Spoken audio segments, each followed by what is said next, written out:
the things you can learn in short space, but the time's still running, don't let it waste. Yeah, you can learn with me, cause when I'm reading, oh, it's so amazing, so amazing. I flip the page, I see it written down again and again. I'm humble and I'm hawking it, I'm hawking it. That if you will today, Sunday, Monday, Tuesday, Wednesday, Thursday, Friday, follow me, yeah, yeah, yeah, yeah. Follow me, yeah, to the Sabbath, yeah. Sunday, Monday, Tuesday, Wednesday, Thursday, Friday, follow me, yeah, yeah, to the Sabbath day.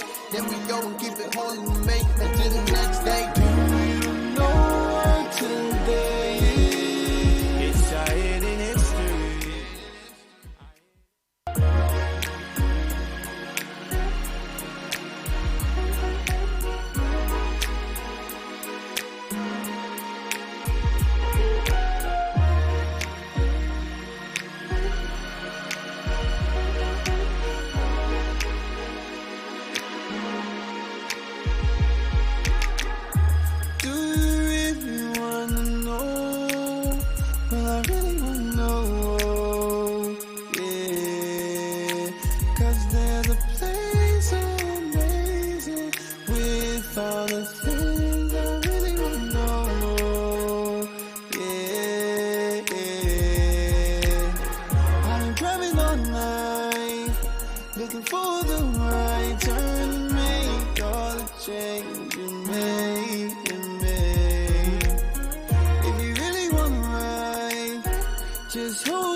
Things you can learn in short space, but the time's still running, don't let it waste.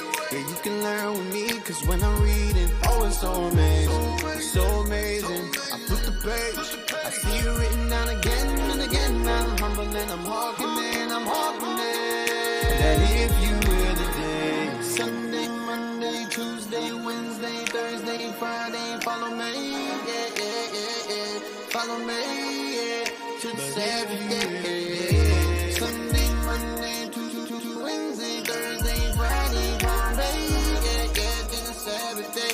Then we go and keep it holy and make it to the next day. Do you know what today is? It's our hidden history.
Things you can learn in short space, but the time's still running, don't let it waste. Yeah, you can learn with me, cause when I'm reading, oh, it's so amazing, so amazing. I flip the page, I see it written down again and again. I'm humble and I'm hawking it, I'm hawking it. That if you will today, Sunday, Monday, Tuesday, Wednesday, Thursday, Friday, follow me. follow me, yeah, to the Sabbath day. Sunday, Monday, Tuesday, Wednesday, Thursday, Friday, Friday, yeah, yeah, to the Sabbath day. Then we go and keep it holy and make it to the next day. Do you know what today is? It's our hidden history.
You can learn in short space, but the time's still running, don't let it waste. Yeah, you can learn with me, cause when I'm reading, oh, it's so amazing, so amazing. I flip the page, I see it written down again and again. I'm humble and I'm hearkening, and if you were the day, Sunday, Monday, Tuesday, Wednesday, Thursday, Friday, follow me, yeah, yeah, yeah, yeah. Follow me, yeah, to the Sabbath day. Sunday, Monday, Tuesday, Wednesday, Thursday, Friday, Friday, yeah, yeah, to the Sabbath day. Then we go and keep it holy and make it to the next day. Do you know what today is? It's our hidden history. Do you know what today is? It's our hidden history. Yeah, tell me deep, don't you? Time running this maze. All the things you can learn in short space, but the time's still running, don't let it waste. Yeah, you can learn with me, cause when I'm reading, oh, it's so amazing, so amazing. I flip the page, I see it written down again and again. I'm humble and I'm hearkening, that if you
Hey, shalom, shalom, Most High in Christ. Blessed. We are back with another edition of Our Hidden History. You're now tuned into Our Hidden History. Hidden History Radio Show.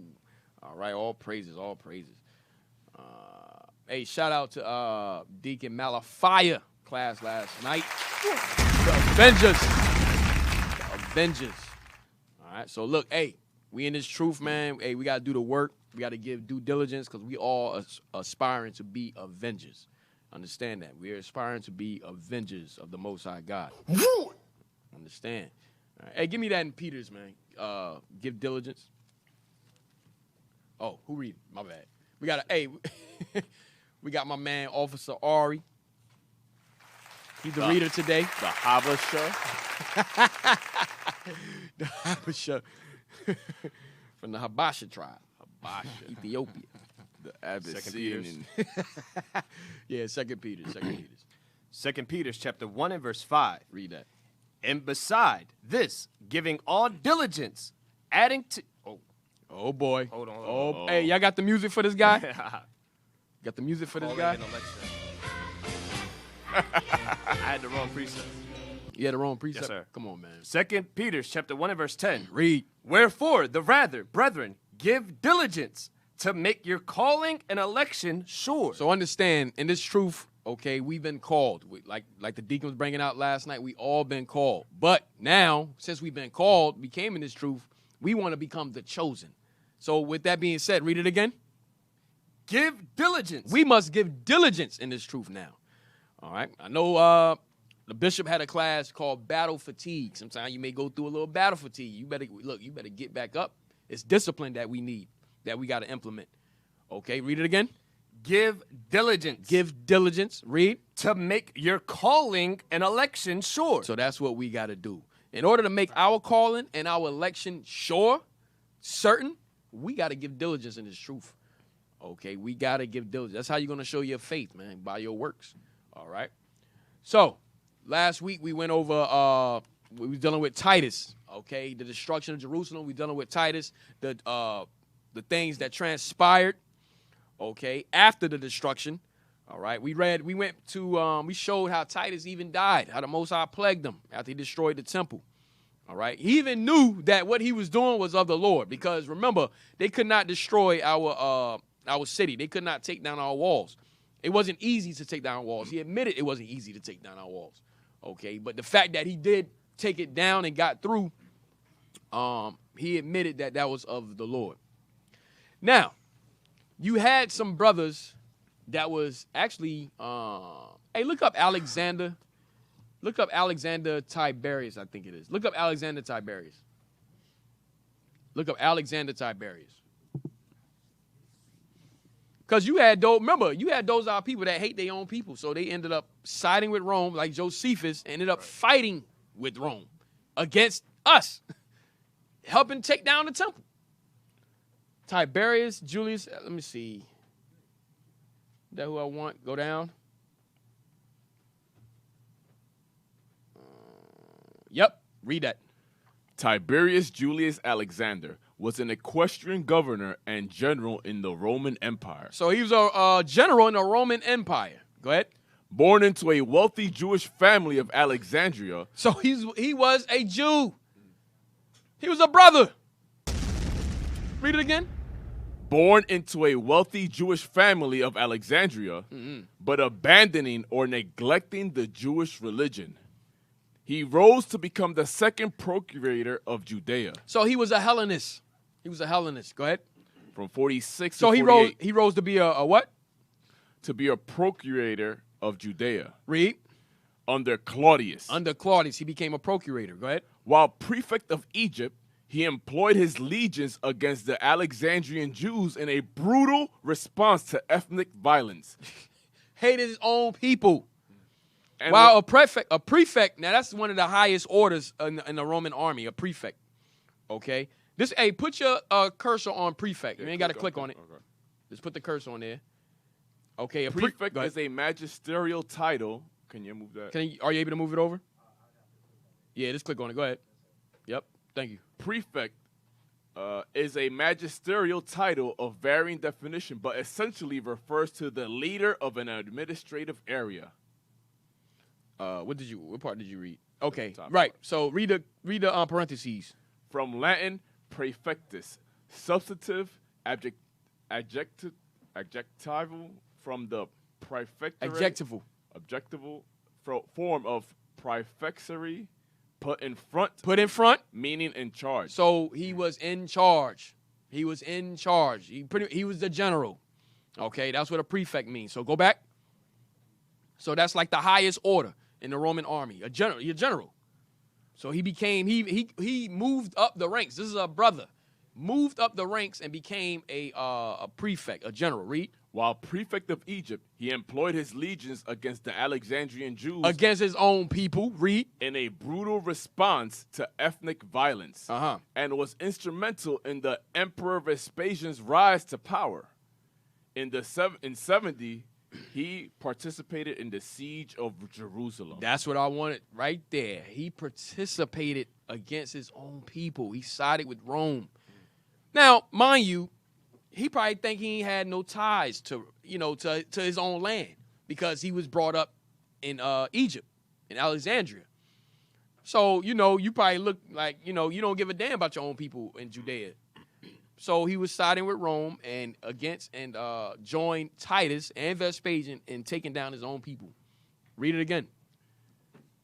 While prefect of Egypt, he employed his legions against the Alexandrian Jews in a brutal response to ethnic violence and was instrumental in the Emperor Vespasian's rise to power.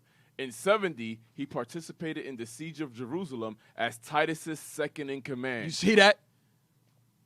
Damn! This was Jake, man. He was second in command under Titus, helping take down his own people. Damn. Hey, give me that in Maccabees 11. Yes, First Maccabees 11 and 21, I believe it is. You always had a coon somewhere.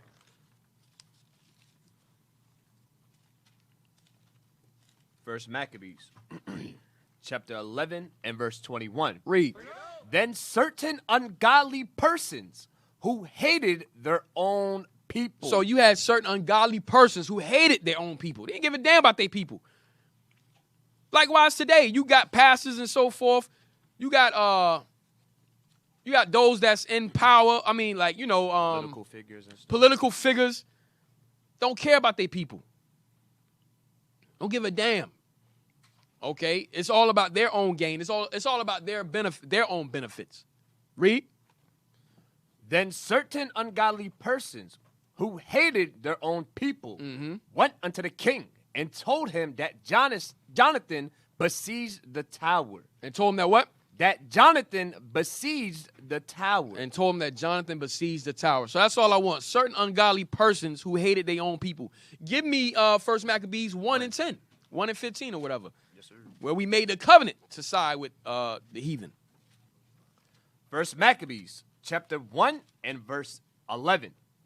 In those days went there out of Israel wicked men. Hey, 1 second. Whatever y'all have, you can put it up. Just put it up. You ain't got to wait on me. First Maccabees, chapter 1 and verse 11.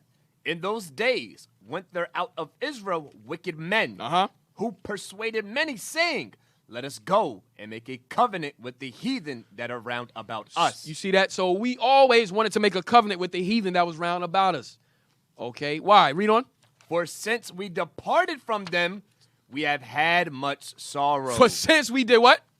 For since we departed from them, we have had much sorrow. So we had that mindset where if the heathen is not around, right, then who are we? Since we departed from them, we have had much sorrow. So let's make a covenant with them. Let's join with them. We'll be much better off if we join with the heathen, man. We will get all the amenities of life, the rewards. Okay, give me John 11:48 or 46. This is doing Rome now. John, chapter 11 and verse 47. Read. Then gathered the chief priest and the Pharisees a council and said, what do we? For this man doeth many miracles. If we let him thus alone, all men will believe on him. You see that? If we leave him alone, if we leave Christ alone, all men will believe on him. Read. And the Romans. And the who? And the Romans. And Rome, read. Shall come and take away both our place and nation. You see that? Rome will come and take away both our place, our position in leadership, okay, and our place. All right? So that's the mindset that the ungodly persons of our own people had. All right? Let's side with the heathen, man. We'll be better off. I'm telling you. Let's make an agreement. All right? Go back. There's another example of that in 2 Maccabees 1 and 10. One second. Are y'all putting the pictures up? Are they showing? What's going on? Go ahead. With Aristobulus, who was a master of Ptolemy. Uh-huh. You read that real quick? Yes, sir. 2 Maccabees chapter 1 and verse 10.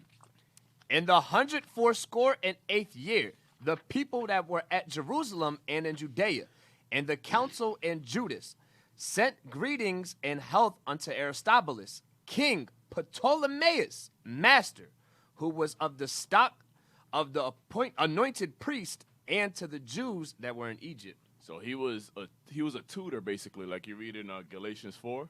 When the heir comes into power, he needs tutor because he's still a child. When Ptolemy VI came into power, he's only 6 years old.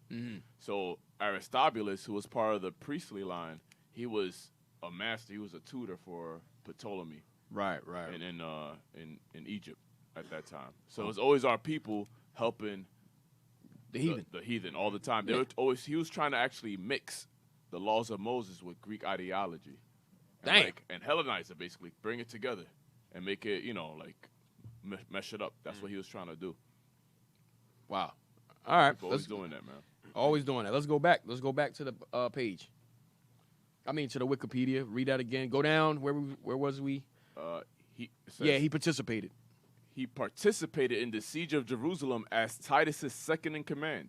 He became the most powerful Jew of his age. Read. And is ranked as one of the most prominent Jews in military history. So he rose to the rank of general in the Roman army and helped to take down his own nation. All right. He sided with the heathen, sided with Rome, Esau, to take down his own nation. That's when you help the heathen, they'll give you fame, power, and glory. Yes. Remember they were telling the 7 sons. Yeah. Eleazar. They're telling Eleazar too. They was like, look, man, we give you just eat this in front of the people because we see that you are influenced. So just eat it in front of the people so that they can follow.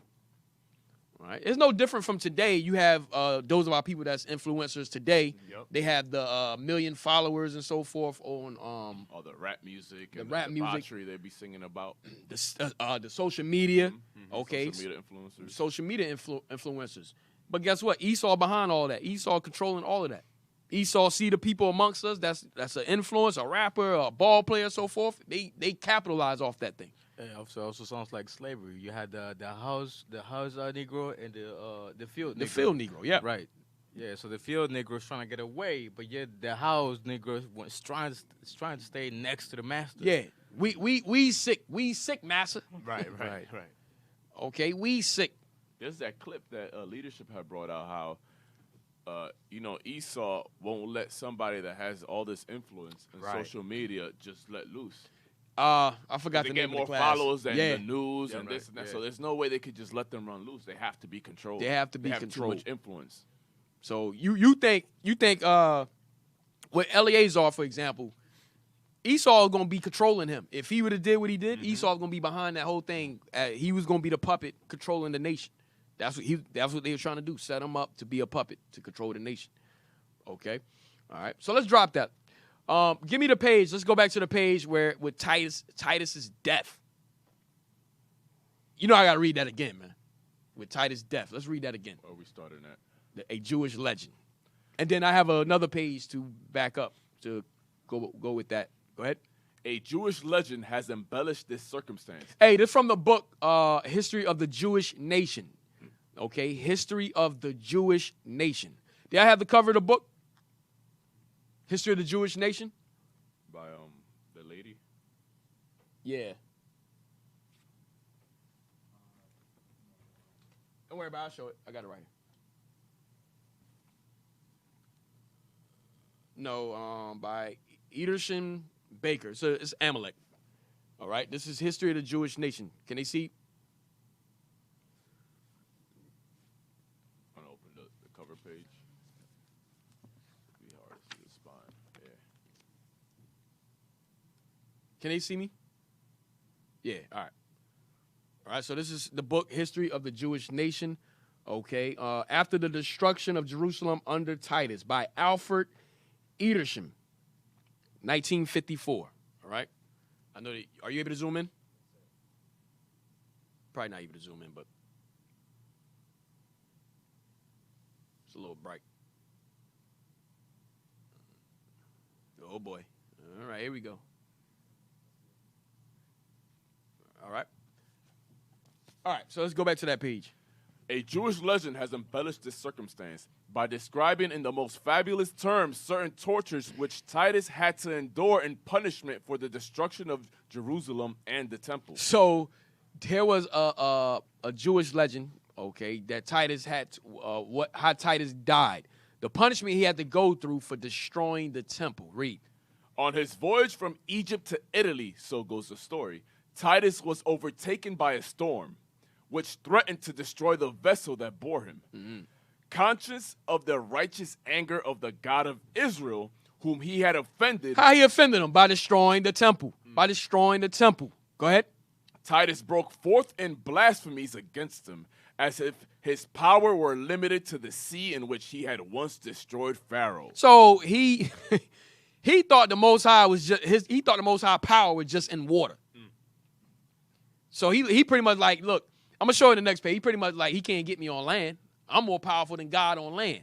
This is how the heathen, they are prideful. Mm-hmm. They're very prideful. So he said, look, I'm not on sea. Your power is in the water. I'm on land now. What you gonna do to me on land? Read. As if his power were limited to the sea in which he had once destroyed Pharaoh, and now threatened his own safety. While he was unable successfully to contend against him upon land, a voice from on high rebuked the blasphemy. The storm was hushed, but no sooner had Titus landed than he felt excruciating pains in his head, occasioned, as it afterwards turned out, by an insect gnawing on his brain, which, according to the divine threatening, was to continue his tormentor through life. So he was being tormented by an insect gnawing on his brain throughout the remainder of his life. Read. Damn! Only once, and for a short time, the noise from a blacksmith's shop caused the insect to desist. On his deathbed, Titus ordered the physicians, after his disease. So, hold on. So, go back to the part, a noise in the blacksmith shop. Only once, and for a short time, the noise from the blacksmith's shop caused the insect to desist. So, whenever the blacksmith was working, okay, that's when the insect stopped. Okay, that's when the insect stopped. We're gonna prove all that. We're gonna prove all of that on the next page. Read.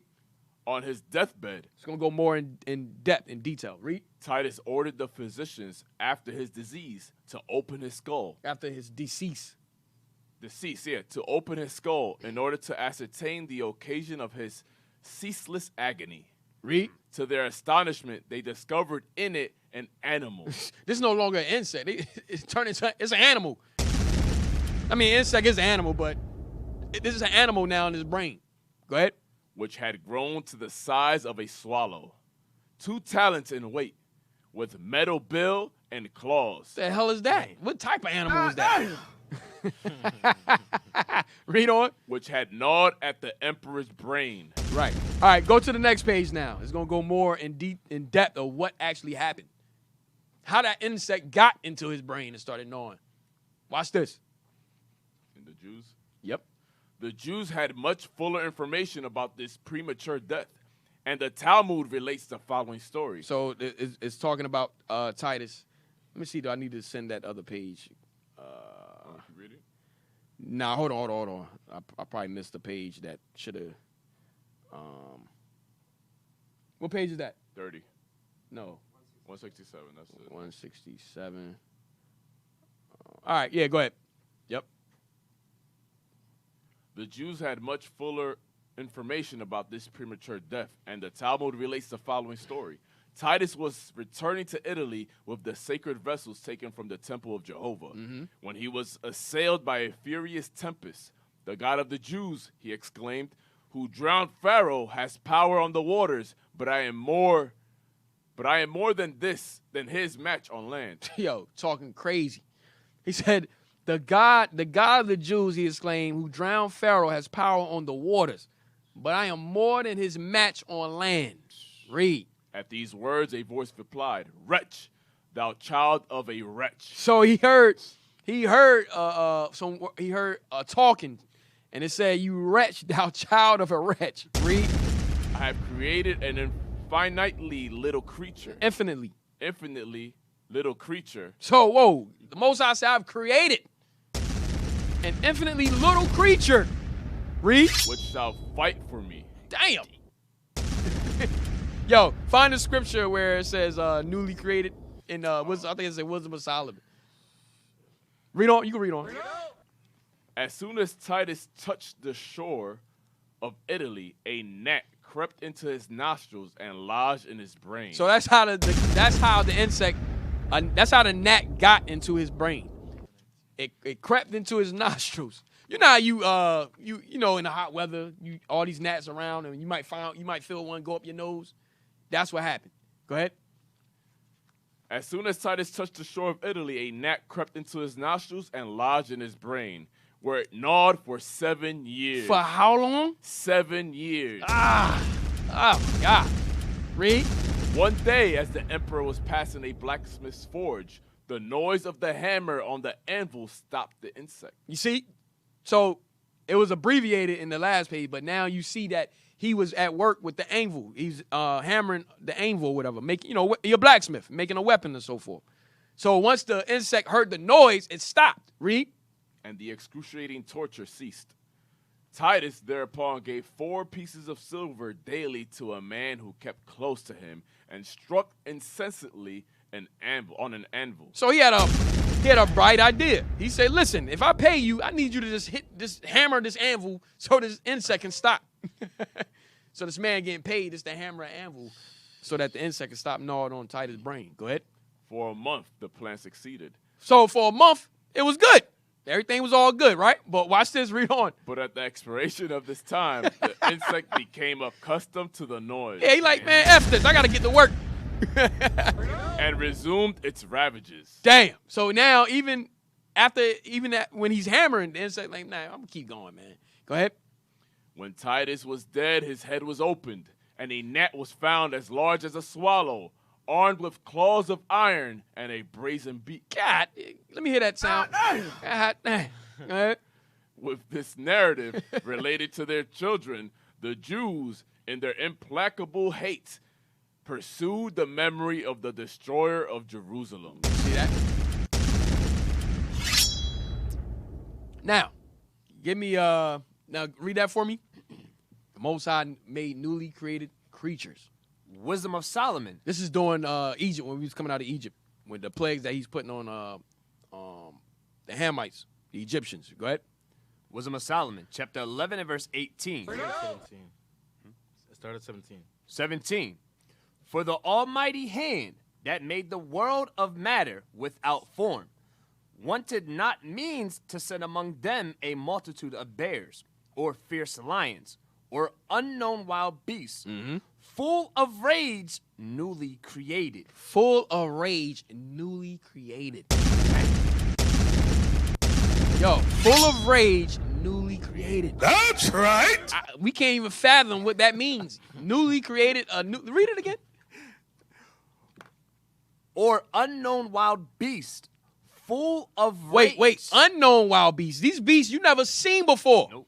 They're unknown. You know a lion, you know a bear, you know a tiger, a monkey. You know different animals, right? But these are these are unknown wild beasts. Read. Full of rage. Full of rage. Read. Newly created. Newly created, man. I don't even know what that means. Okay. I think read on. I think do it say something about the flies in there? The flies was biting. Do it. I'm trying to see. It's somewhere where the flies that the Most High sent on Egypt, they was like biting.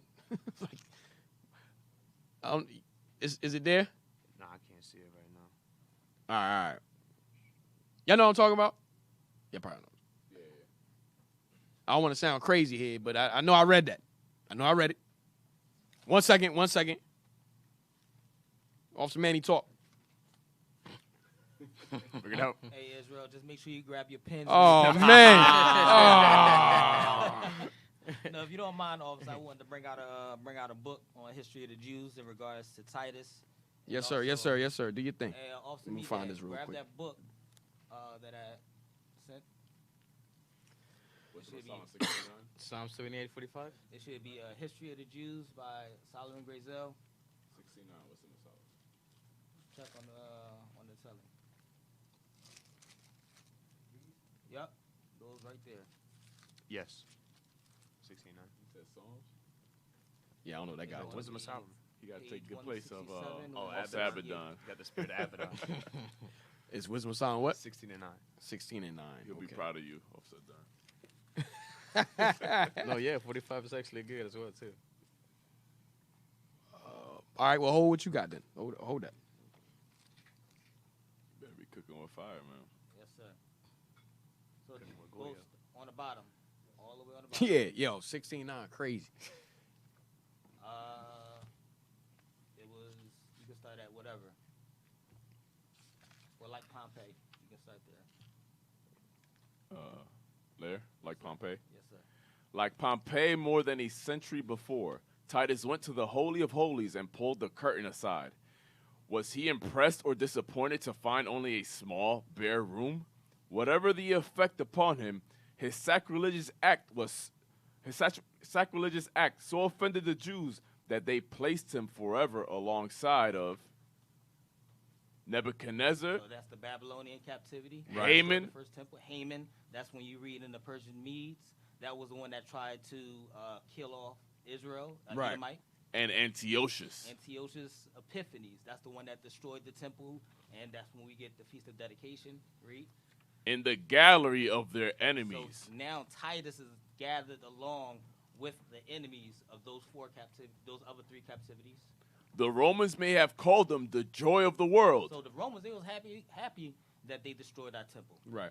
Among the Jews, he has been known as Titus the Wicked. Titus the Wicked. They hated that man from the chapter. Titus the Wicked.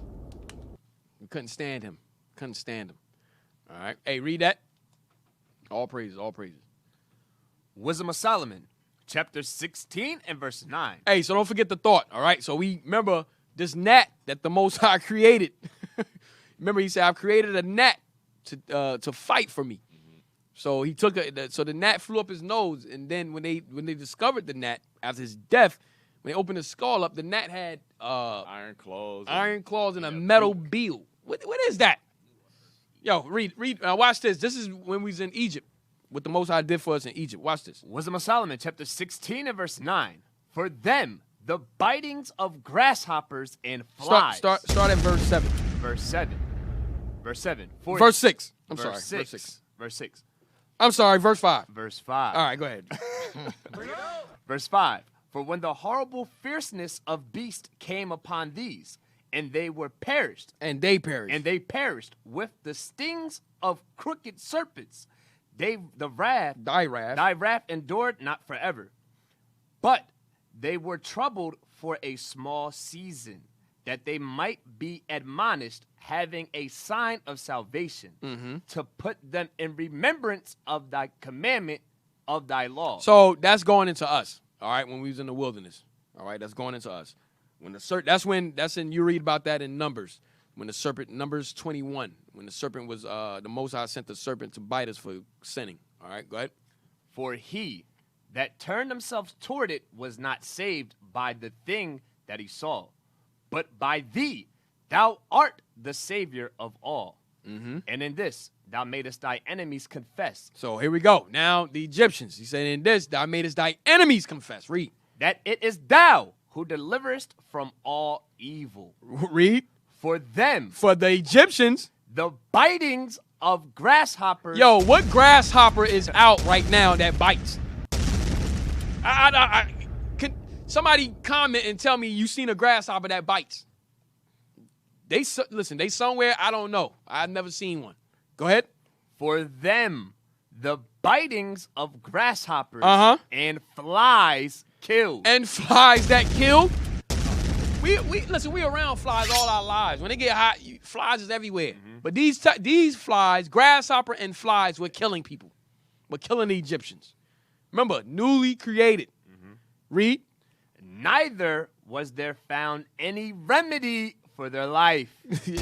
There was no cure or anything for when they bit you. Go ahead. For they were worthy to be punished by such. Read. But thy sons, not the very teeth of venomous dragons, overcame. All right, so that's it. That's going back into the serpents. Now, give me what you had in Psalms. Psalm 78 and 45. All right, read that. Psalms chapter 78 and verse 45.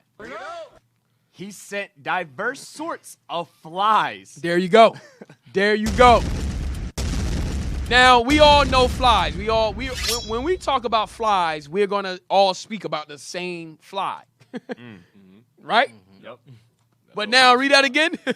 He sent diverse sorts of flies. What type of flies now is diverse and different from the flies that we know today? Read. He sent diverse sorts of flies among them, which devoured them. What do that mean? What do that mean? The Most High sent diverse flies, which killed them. Read. And grasshoppers. Read. And frogs, which destroyed them. What frog kills? How you have flies, grasshoppers, and frogs killing people? Killed. Right. That's crazy. What's going on? Devoured them. Fed on them. Huh? They fed on them. Devoured. They got devoured. They got fed. Yo, They got ate up. that means these frogs, flies, and grasshopper had some type of fangs or teeth that they was able to kill you. Or some type of sting or something. All right? They was different from any fly that we know, any fly or frog or grasshopper we know of today. All right? So likewise, go back to that page.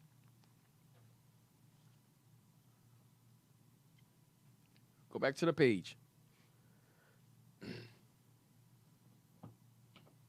Bring up the page.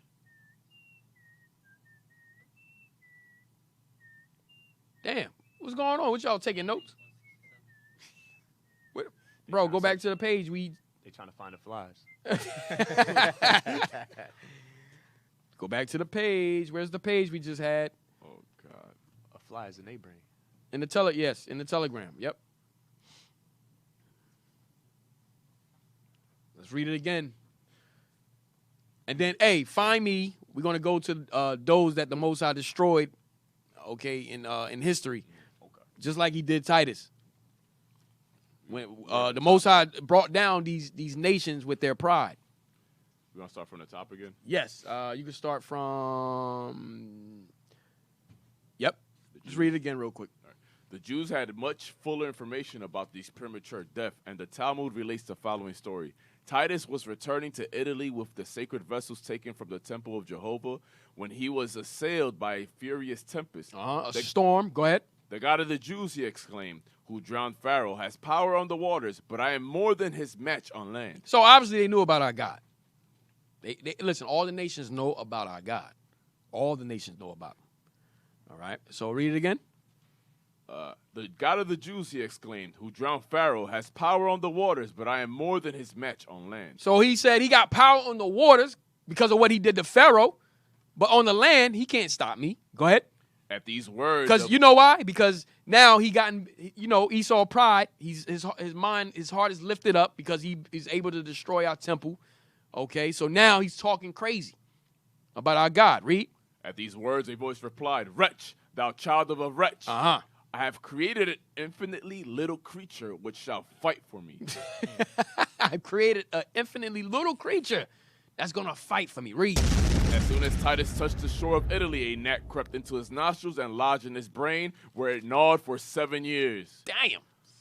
Read. One day, as the emperor was passing a blacksmith's forge, the noise of the hammer on the anvil stopped the insect, and the excruciating torture ceased. Titus thereupon gave 4 pieces of silver daily to a man who kept close to him and Say, look, man, I give you this money, man. Please, just keep hammering. Go ahead. and struck incessantly on an anvil. Yeah, my man probably had this. He probably was hitting a hammer morning, noon, night. I'm talking about he ain't getting no sleep. Right. Meaning Think about it. He had to follow Titus too with the anvil. Yeah, he had to follow. Yeah, you got to really picture what was happening here. If he paid him 4 pieces of silver, 4 pieces of silver, that's a lot of money. Yeah. That's a lot of money. Just to like, yo, I would pay you to hammer for the rest of your life. Just follow me Pretty with much. the anvil. Just follow me with that, John. Just keep hammering. Go ahead. Where it says, for a month the plan succeeded, but at the expiration of this time, the insect became accustomed to the noise and resumed its ravages. So my man got fired. He got fired. He was furloughed because now the insect, like, man, the insect is like, he got accustomed to the sound. So he just kept going. So there's no need for you no more. You ain't doing the job. Go ahead.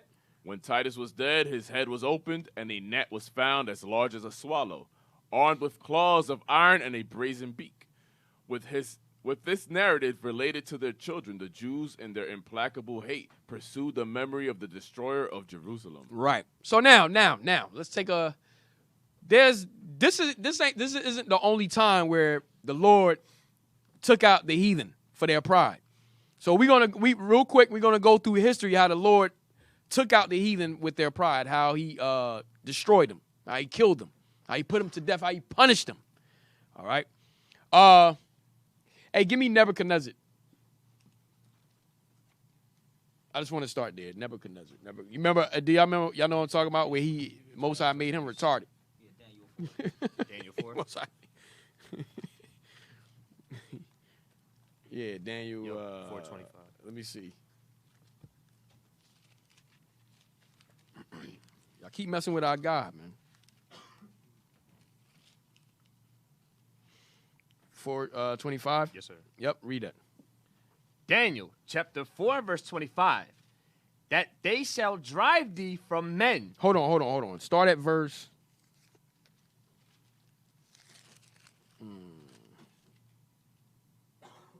Start at verse 22. Yes, sir. So we're just going to touch on a couple of heathens who the Most High punished for their pride. Go ahead. Just like he did Titus. Go ahead. Daniel chapter 4 and verse 22. It is thou, O king, thou art grown and become strong. For thy greatness is grown and reached unto heaven. And thy dominion. Hey, I'm sorry. Start at verse 18. Let's read a little bit. Start at verse 18. Verse 18. This dream. You're going to be all right? We're going to read a little bit. You're going to be all right? Let's get it. All right. Verse All 18. praises. This dream I, King Nebuchadnezzar, have seen. Now thou, O Belshazzar, declare the interpretation thereof. For as much as all the wise men of my kingdom are not able to make known unto me the interpretation, but thou art able, for the spirit of the holy gods is in thee. For the spirit of the holy gods is in thee. That Holy Spirit was on Daniel, and they knew that. The heathen understood that. Go ahead. Then Daniel, whose name was Belshazzar, was So his name was Belshazzar because the heathen always changed our names. Just like now, they gave us our biblical name is Judah, Benjamin, Levi, Ephraim, Simeon. But now, guess what? The heathen changed. They changed our names. This is as a nation. They changed our names. Okay, now we call Dominican. Now you're a Black American. Okay, you're Mexican now. All right, so the heathen always changed our names. All right, so but they changed it now on a large scale. All right, but here they changed Daniel's name. Even in slavery over here, they changed our name. All right, like for example, they gave us when they brought us. Remember, Roots Kunta Kinte. He said, "No, your name is Toby now." He said, "No," and then he that pride on him. He's like, "Nah, I'm Kunta," and he kept whipping him until he changed his name. He broke his spirit until he understood. Until he said, "Toby, they always changed our names to pertain to their religion and their beliefs. Yep. They did the same thing with Christianity. They would baptize you, and then they'll give you a Christian name. Like I did some history myself on my forefather. I went back a couple generations, and you can look up census and all that stuff. Blackfoot. Yeah, whatever. So you can look up census and stuff. You can look up census and records and stuff of slavery, your family, whatever, right? My great that was enslaved, they changed, his name was Nero. Now, Nero wasn't a good name, okay? But I read up on why they changed our names because of Greek history. They loved their history, the Greek and Roman history. So the slave master would give you the names of, it was a demeaning name. They would give you the names of their the emperors or whatever, their forefathers. Their forefathers. Yep. Okay? It's like you got a dog and you call them like for us, you got a pet and you call them Levi or something like that. Or you call them Moses or something like that. That's what they did to us. All right? They gave us their names of their forefathers, which was a very demeaning name. They called him Nero. They were He killed us.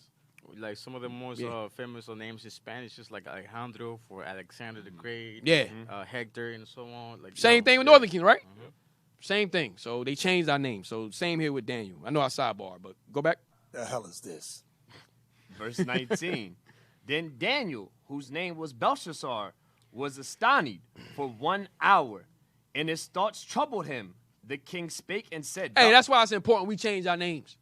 So that's why it's important it behooves us to change our names back to Israel, our surnames back to Israel. All right, because being named Carlton and stuff. Like, what kind of name is that? Oh, Carlton. Damn, that brother's on the show actually. Yeah, that's But we're not gonna say anything. Yeah, that's going crazy. Thou sayest. Thou sayest. Read on. Yes, sir. Let's read. And his thoughts troubled him. The king spake and said, Belshazzar, let not the dream or the interpretation thereof trouble thee. Belshazzar answered and said, My lord, the dream be to them that hate thee, and the interpretation thereof to thine enemies. The tree that thou sawest, which grew and was strong, whose height reached unto the heaven, and the sight thereof to all the earth, whose leaves were fair, and the fruit thereof much. What verse you on? I'm at verse 21 now. Jump down to now you can jump to 23. 23. Verse 23. And whereas the king saw a watcher and a holy one coming down from heaven and saying, hew the tree down and destroy it. So hew the tree down and destroy it. Remember, this is Daniel's interpreting his dream. Yet leave the stump of the roots thereof in the earth, even with a band of iron and brass, and the tender grass of the field, and let it be wet with the dew of heaven. Damn, go ahead. And let his portion be with the beast of the field, till 7 times pass over him. This is the interpretation, O king, and this is the decree of the Most High, which is come upon my lord the king, that they shall drive thee from men, and thy dwelling shall be with the beast of the field. Yo, Most High gonna make him lose his damn mind. Read. You better shut. Go ahead. And they shall make thee to eat grass as oxen. Damn. So he's gonna be so retarded that he's gonna be eating grass as an oxen. Damn. Go ahead. And they shall wet thee with the dew of heaven, and 7 times shall pass over thee, till thou know that the Most High ruleth in the kingdom of men, and giveth it to whomsoever he will. And whereas they commanded to leave the stump of the tree roots. Jump down to 30. Let's skip around. Jump around. Verse 30. The king spake and said, Is not this great Babylon that I have built for the house of the kingdom by the might of my power? You see the problem? The problem is his pride. So that's why the Most High gave him that dream. He's prideful. He think that Babylon, he built it on his own. Read. And for the honor of my majesty, while the word was in the king's mouth. So while he's speaking with pride in his mouth, read. There fell a voice from heaven saying, O King Nebuchadnezzar, to thee it is spoken, the kingdom is departed from thee. And what happened? And they shall drive thee from men, and thy dwelling shall be with the beasts of the field.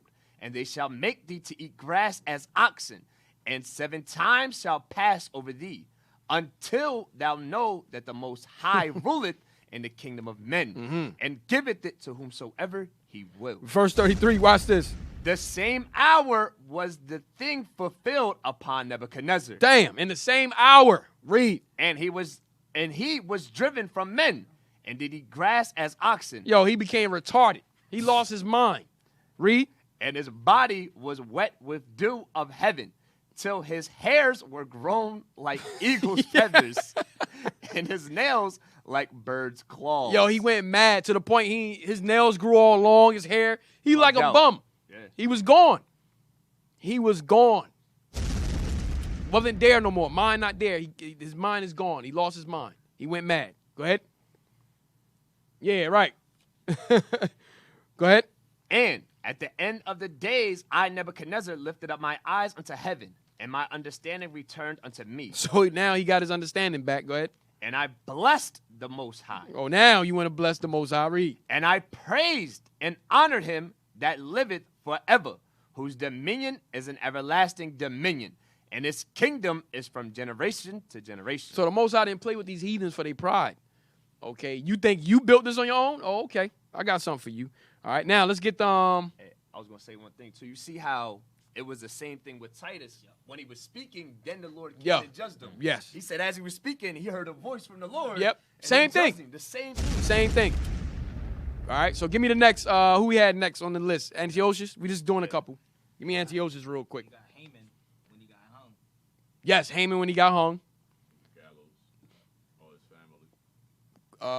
Give me Antiochus, real quick. 2 Maccabees chapter 9 and verse 1. About that time came Antiochus with this. Wait, where you at? 2 Maccabees chapter 9 and verse 1. All right. We reading down to verse, what did you say, Officer Manny? Verse 6?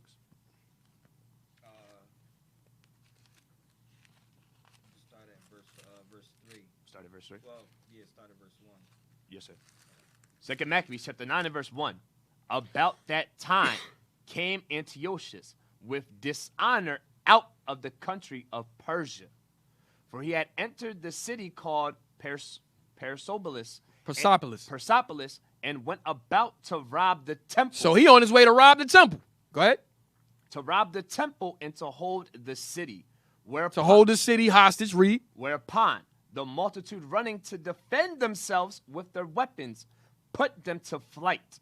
And so it happened that Antiochus, being put to flight of the inhabitants, returned with shame. Read. Now, when he came to Ecbatane, news was brought him what happened unto Nicanor and Timotheus. Read. Then swelling with anger, he thought to avenge upon the Jews the disgrace done unto him by those that made him flee.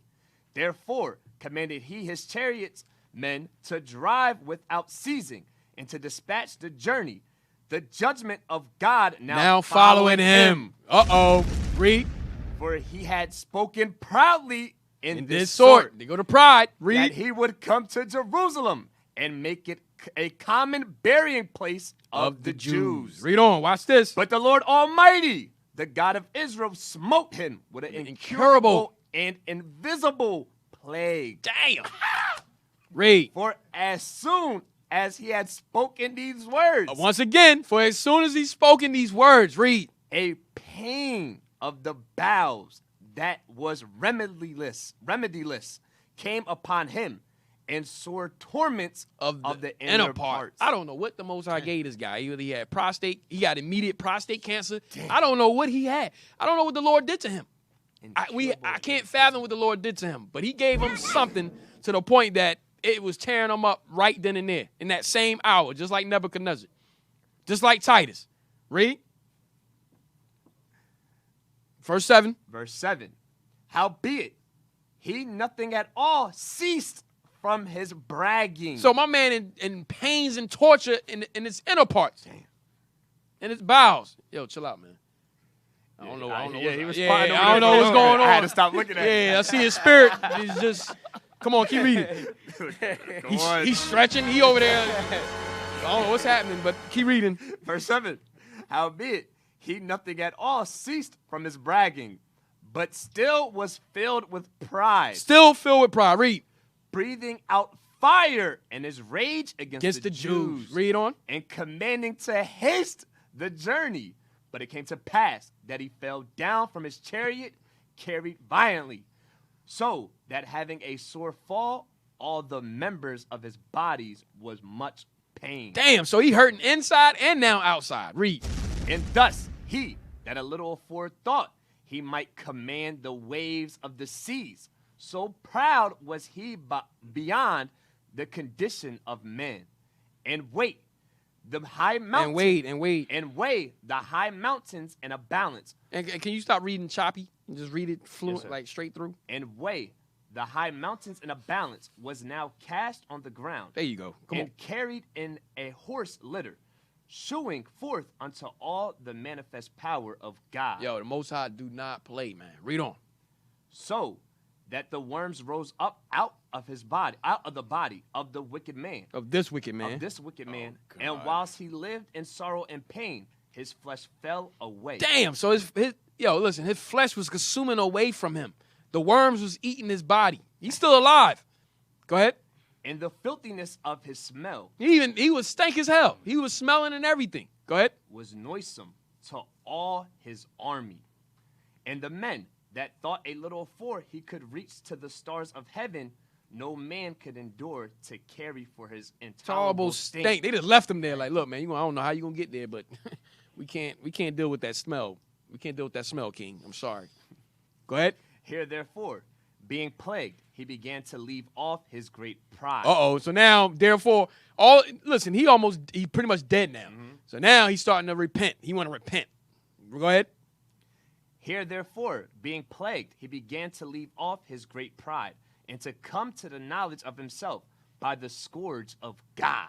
His pain increasing every moment. Read. And when he himself could not abide his own smell, So, you know what? he said these words, "It is meet to be subject unto God, and that a man that is mortal should not proudly think of himself as if he were God."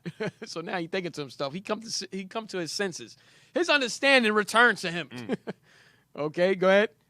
This wicked person vowed also unto the Lord, who now no more would have mercy upon him, saying thus, that the holy city, to the which he was going in haste to lay it even with the ground, and to make it a common burial place, he was set at liberty. So he wanted to set us at liberty, freedom. Go ahead. And as touching the Jews, whom he had judged not worthy so much as to be buried, but to be cast out of their children to be devoured of the fowls and wild beasts, he would make them all equals to the citizens of the Athens. And the holy temple, which before he had spoiled, he would garnish with goodly gifts and restore all the holy vessels with many more, and out of his own revenue defray the charges belonging to the sacrifices. Oh, now he want to do great things to us. You a liar. Go ahead. Yea, and that also he would become a Jew himself. So now he like, I'm going to become a Jew myself. I'm going to help these people. I'm not going to kill them anymore. I'm going to become a Jew. Go ahead. Yea, and that also he would become a Jew himself, and go through all the world that was inhabited, and declare the power of God. But for all this, his pains would not cease. Most I don't want to hear that. There's no repentance for Esau. Don't give a damn. Read. For the just judgment of God was come upon him. Therefore, despairing of his health, he wrote unto the Jews the letter underwritten, containing the form of supplication after this manner. Antiochus, king and governor, to the good Jews, his citizens, wisheth much joy, health, and prosperity. Jump to 28. Jump to 27. Verse 27. For I am persuaded that he, understanding my mind, will favorably and graciously yield to your desires. Thus, the murderer and blasphemer having suffered most grievously, as he entreated other men, so died he a miserable death in a strange country in the mountains. All right, so that's what happened with Antiochus. The Most High, look, he would judge these nations, okay, that put their hands on us, that lift themselves up in pride. Now get Herod Agrippa. Who? Yeah, Acts. Herod Agrippa. And then we're going to take a quick break, and then we're going to get back to the show. We sidebarring a little bit. Just wanted to show y'all. Same thing with Titus. Most High always did that to these other nations that lift themselves up in pride. Acts chapter 12 and verse 23. And immediately the angel of the Lord smote him, because he gave not God. Wait. Who, start up a little bit. We need to know who we're talking about. 21? 20. Verse 20. And Herod was highly displeased with them of Tyre and Sidon. But they came. Hold on. Reverse. Get Acts 12 and 1. Let's see what he did. Yes, sir. Acts chapter 12 and verse 1. Now, about the time Herod. So this is Herod Agrippa the first. All right, go ahead. The king stretched forth his hands to vex certain of the church. And he killed James, the brother of John, with the sword. So he killed James, okay, with the sword. Go ahead. And because he saw it pleased the Jews, he proceeded further to take Peter also. Then were the days of unleavened bread. And when he had apprehended him, he put him in prison and delivered him to 4 quaternions of soldiers to keep him, intending after Easter to bring it forth to the people. Let me jump now? Yeah, jump to 18. Verse 18. So what happened is Peter now he put Peter in prison. He killed James. All right. He killed James. He put Peter in prison. Okay. And then Peter escaped from prison. He's a fugitive now. All right. So go ahead. Verse 18. Yep. Now, as soon as it was day, there was no small stir among the soldiers what was become of Peter. And when Herod had sought for him and found him not, he examined the keepers and commanded that they should be put to death. And he went down to Judea and Caesarea and there abode. And Herod was highly displeased with them of Tyre and Sidon. But they came with one accord to him, and having made Blastus, the king's chamberlain, their friend, desired peace, because their country was nourished by the king's country. Read. And upon a set day, Herod, arrayed in royal apparel, sat upon his throne and made an oration unto them. Oration unto them. And the people gave a shout, saying, It is the voice of God, and not of man. And immediately the angel of the Lord smote him, because he gave not God the glory. Because he did what? Because he gave not God the glory. He did not give God the glory. He lifted himself up in pride. Go ahead. And he was eaten of worms and gave up the ghost. He was eating the worms and died. Read. But the word of God grew and multiplied. And Barnabas and Saul returned from Jerusalem when they had fulfilled their ministry, and took with them John, whose surname was Mark. All right. So we wanted to show you how the Most High plagued the heathens, plagued these other nations, all right, for their pride, all right, for being lifted up, thinking that what the Lord had put in motion, put in place, they did of their own hands. Okay. So now we're gonna take a quick break, and then we're gonna get back. All right. We're going to get back into the lesson. I know we sidebar a little bit, so we're going to get back. So we're going to take a quick break. You can call us at 267-702-6121. 267-702-6121. Or you can text us. Is it working where they can? All right. All praises. All right. So we're going to take a quick break. We'll see you right after the break. Shalom.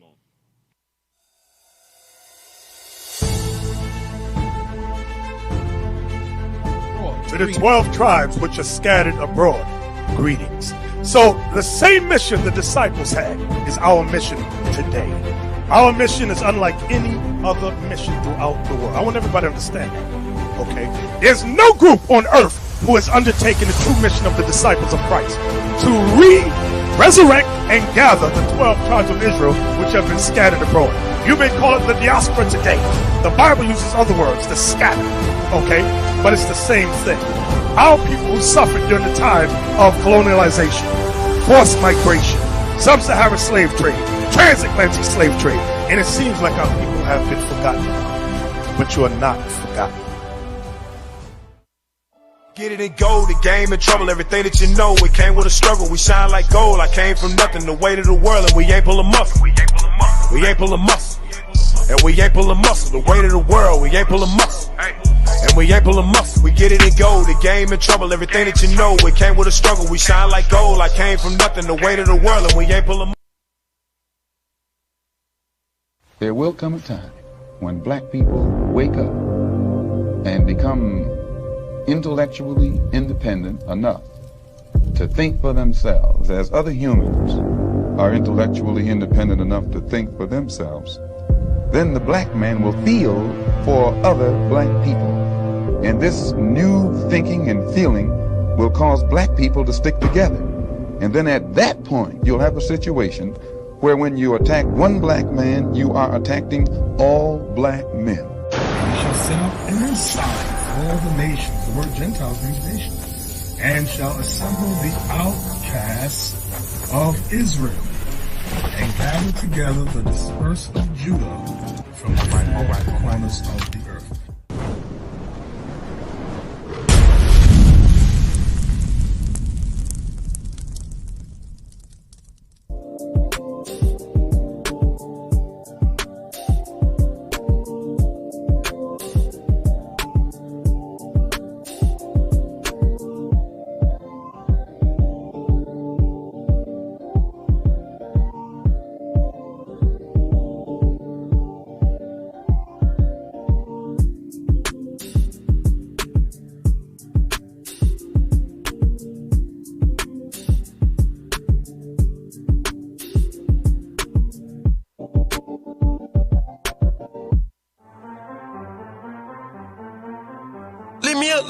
I'm in the zone, walk in the building like give me my throne. You want the smoke, then it comes to the dome. I take over Texas and make it my home. Skirt, boom, fly through the room, fly in the ship that look just like cartoon. You want the smoke, we got armies on moves. The Lord get an order, we move to the tomb. 12 never lacking from Texas to Jackson. We been about action, the South be a faction. We got the numbers to make you a fraction. My Bible is precept, now that's really matching. Go to the place where they put us on ships. Throw with the power, I summon a whip. Don't do no talking, I gave all the options. Now give me my Bible and let's get it poppin'. Shout out to Dallas that beat the platoon. Look to the east and then back for the boom. We been up fighting from 12 until noon. Now burn a big house and then find all the coons.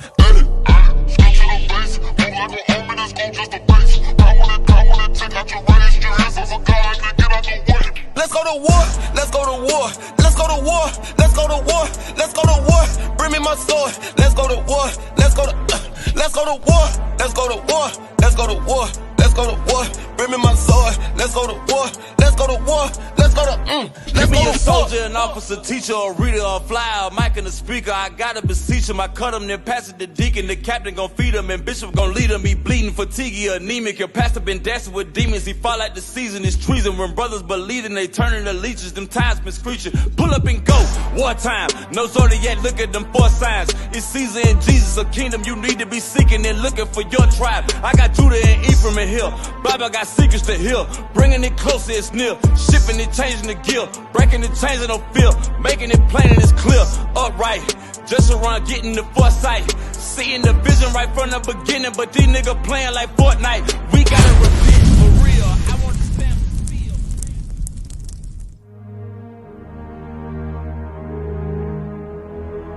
for Israel united in Christ from corners to countries, gathering the 12 tribes of Israel.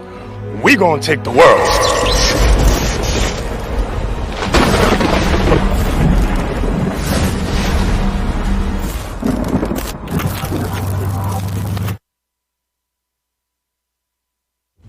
Hey, Most High in Christ, bless Israel, Bishop Nathaniel. Some of you call me the general, and I appreciate that term, but today we're going to find out if I'm a true general or not.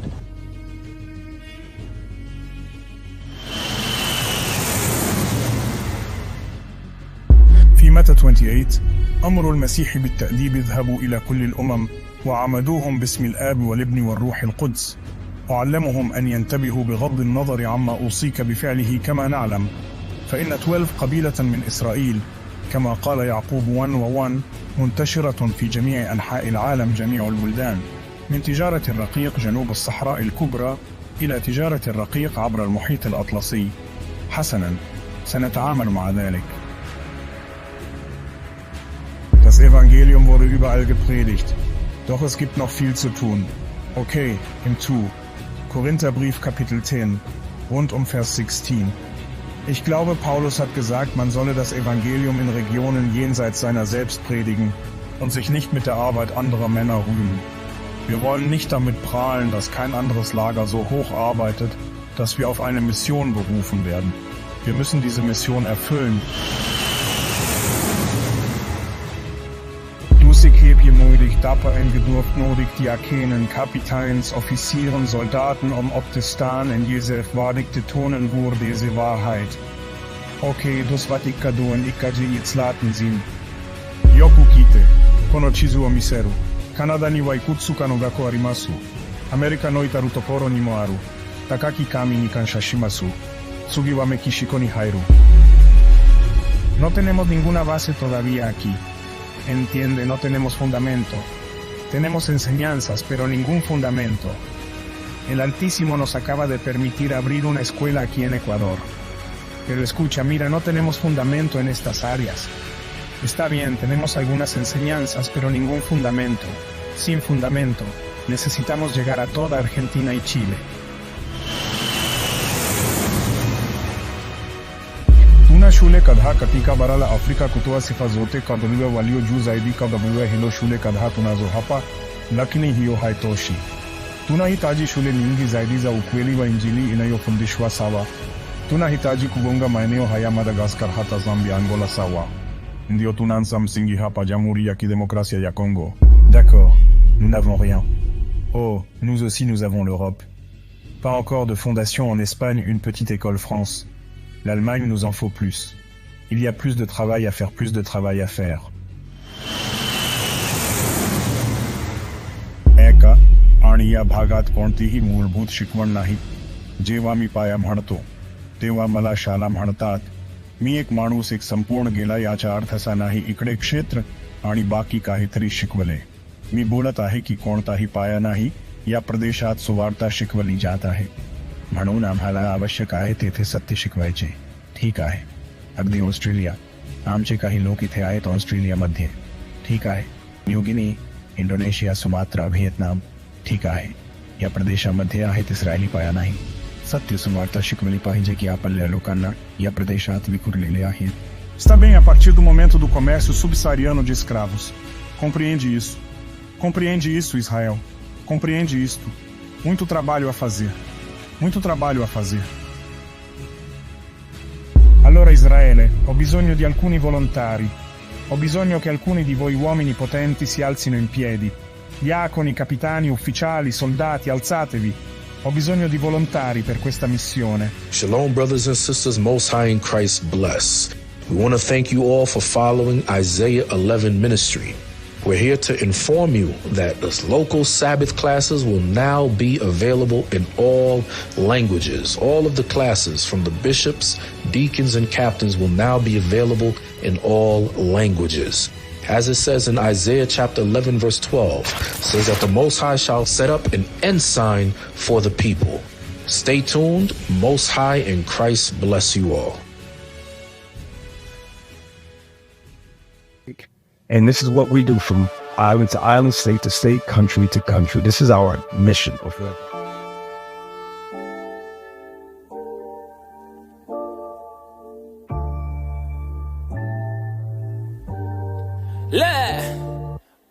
Fly through the air as I head to fulfill my purpose, to shake the whole earth with a boom when I hit the surface. They trembling nervous, they know I'm coming for certain, to murder all these niggas, devour all of these serpents. I patiently waited to turn up with fervent heat. Now that I'm activated, I'ma blow cause it's World War III. I hear you weeping, you're mourning, your nationality, Hiroshima and Nagasaki ain't got nothing on me. I was raised by chemists, I was made for the judgment. Don't be testing my limits, don't be pushing my buttons. In the Bible they call me flame and rebuke, and you know that that's the truth, but my homies call me nuke.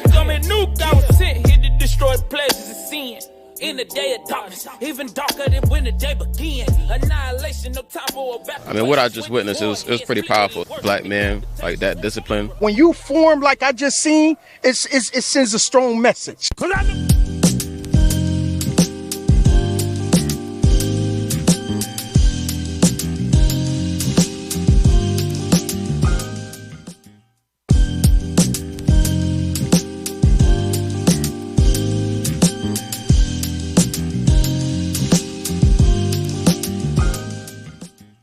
Hey, Shalom, we're back. We back from the break. All praises. So we're gonna get in. We're gonna take a turn. So as you know, we dealt with the destruction of Jerusalem.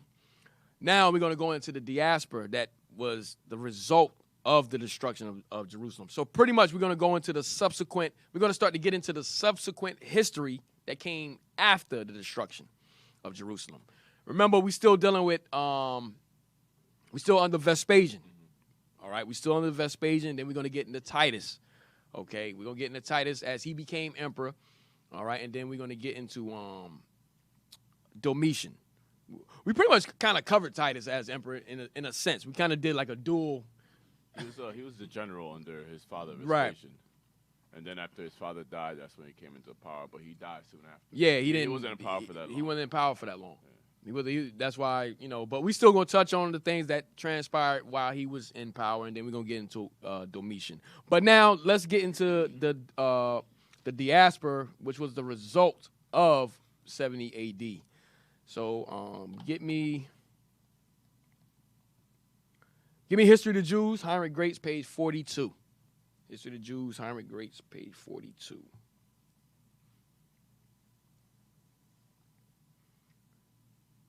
Right, so what happened to those that fled from? So we already know. Excuse me, you heard it? Yeah. Oh man, sorry. That's the T. My apologies. Damn. So we already understand what happened to those of us that fled into Africa. So remember, you got those of us that fled deeper into Africa. All right. But you had those of us that fled to other areas as well as a result of 70 A.D. Okay, so watch this. Read that. The victims of the unhappy insurrections under Vespasian, Titus, and Hadrian were also dispersed to the extreme west. So we would also disperse to the extreme west. Read. And an exaggerated account relates that 80,000 of them were carried off to Spain as prisoners. You see that? 80,000 of us was carried off to Spain as prisoners. 80,000. Read. They probably did not remain long in slavery. The sympathy of their free brethren undoubtedly hastened to ransom them, and thus fulfill the most important of the duties prescribed by Talmudical Judaism to its adherents. Read. How numerously the Jews had settled in some parts of Spain is shown by the names which they conferred upon these localities. Read. The city of Granada was called the city of Jews in former times. You see that? So the city of Granada in Spain was called the city of the Jews. That was our city. Why? Because we were there. We were there from time immemorial. We're going to get that too. We're going to get the Wikipedia on that. Read. On account of its being entirely inhabited by them.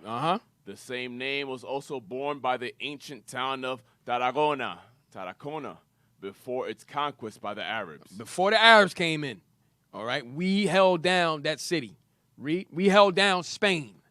Shall I say? Go ahead. In Cordova, there existed a Jewish gateway of ancient date, and near Saragossa, there was a fortress which of the time of the Arabs was called Ruta al-Yahud. In the neighborhood of Tortosa, a gravestone was found with both a Hebrew and a national name.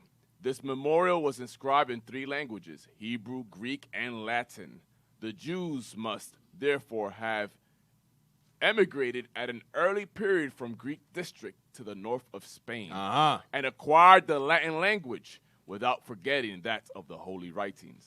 Right. Now, go ahead. Read on. Pride of ancestry, which was a characteristic of the Jews of this country as of the other Spaniards, was not content with the fact that the Jewish colony in Spain had possessed the right of citizenship long before the Visigoths and other Germanic tribes had set their tyrannous iron foot in the land, but desired to lay claim. That's Esau. The Visigoths, that's Esau. So he's saying before they got there, we were there. We was the right of citizenship to that land in Spain. Go ahead. But desired to lay claim to even higher antiquity for it. The Spanish Jews maintained that they had been transported hither after the destruction of the temple by the Babylonian conqueror Nebuchadnezzar. So we were there from the time of the first temple. Go ahead. Certain Jewish families, the Ibn Dauds and the Abrabanels, boasted descent from the royal house of David and maintained that their ancestors had been settled since time immemorial, partly in the district of Lucena and partly in the environs of Toledo and Seville. The numerous Spanish Jewish family of Nasi also traced back its pedigree to King David and proved it by means of genealogical table and seals. So we still had our genealogical records and so forth. We had those records with us, and also the seals of our family. Go ahead. The seals, the family crest. Go ahead. Which was, guess what? The lion. Go ahead. The family of the Ibn al-Balias was more modest and dated its immigration only from the destruction of the Second Temple. A family tradition runs to the effect that the Roman governor of Spain begged the conqueror of Jerusalem to send him some noble families from the capital of Judea, and that Titus complied with his request. Wait, that who complied with his request? And that Titus complied with his request. So after the destruction, the governor of Spain at that time was like, look, send over some nobles of the pretty much of the house of David over to Spain. Go ahead. Among those thus transported was a man named Baruch, who excelled in the art of weaving curtains for the temple. Right. All right. Read on. You can read the rest This of that. Baruch, who settled in Merida, was the ancestor of the Ibn al-Balias. Right. You got to understand, King David, he had, 19 sons besides. He had a lot of sons. All right. So we had those genealogical records still. All right. Or who we could trace our family back to the lineage of King David at that time over in Spain. Now, give me the Wikipedia. Do I want that first? Before you get that, give me the other page, History of the Jews, Hannah Adams, 367.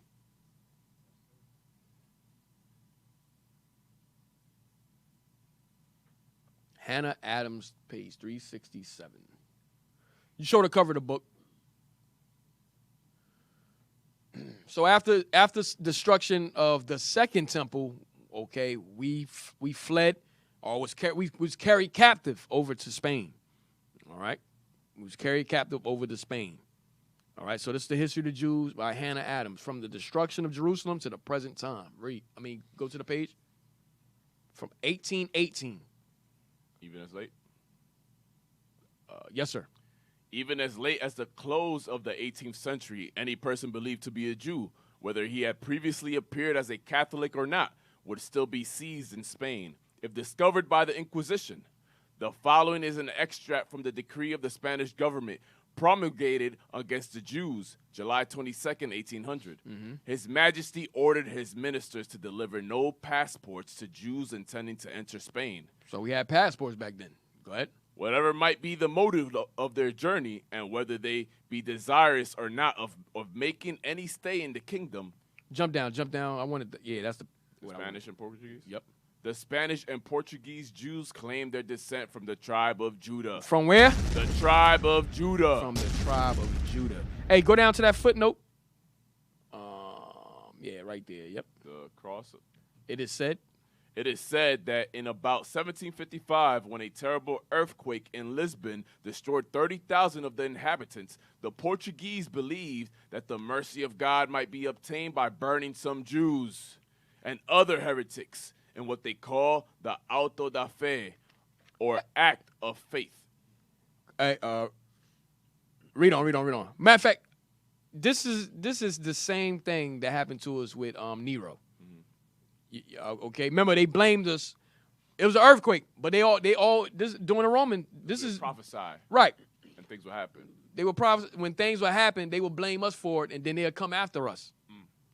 Same thing happened with Nero during the time with Nero with the fire, and anything that happened, they will blame us for it and come after us and persecute us. Remember with Jonah. Yeah. in the storm. And they're like, yo, let's throw this guy out. It's Yeah, his like, fault. yo, it's your fault. It's your fault. Read that again. Read it one more time. It is said that in about 1755, when a terrible I think earthquake. That's 1735. 35? Yeah, 17, like 35. Whatever, read. That in about 1735, when a terrible earthquake in Lisbon destroyed 30,000 of the inhabitants, the Portuguese believed that the mercy of God might be obtained by burning some Jews. So they said the mercy of God might be obtained by burning some of us, which was called the Auto de Fe. They blamed us for the earthquake. They always blamed, they hated us so much that they'll blame us for anything. The hell is this? Read. And other heretics. Hey, don't listen. It ain't gonna be far-fetched what's gonna happen over here during these times. They're gonna start blaming us for every little thing that pop off. All right, go ahead. And what they call the auto da fe, or act of faith. Read. It appears that the Jews have no accurate deduction of their descent or genealogy. They suppose that they are in general of the tribe of Judah and Benjamin, with some among them of the tribe of Levi. Yeah, that's the Southern Kingdom. Remember, from the first temple. Okay, from the first temple, Southern Kingdom. From the tribe of Benjamin, Judah, and Levi. And I think this we're going to read it when we get to the Wikipedia. This Simeon was amongst them too. All right? So now, drop that and give me the Wikipedia history of the Jews in Spain real quick. History of the Jews in Spain.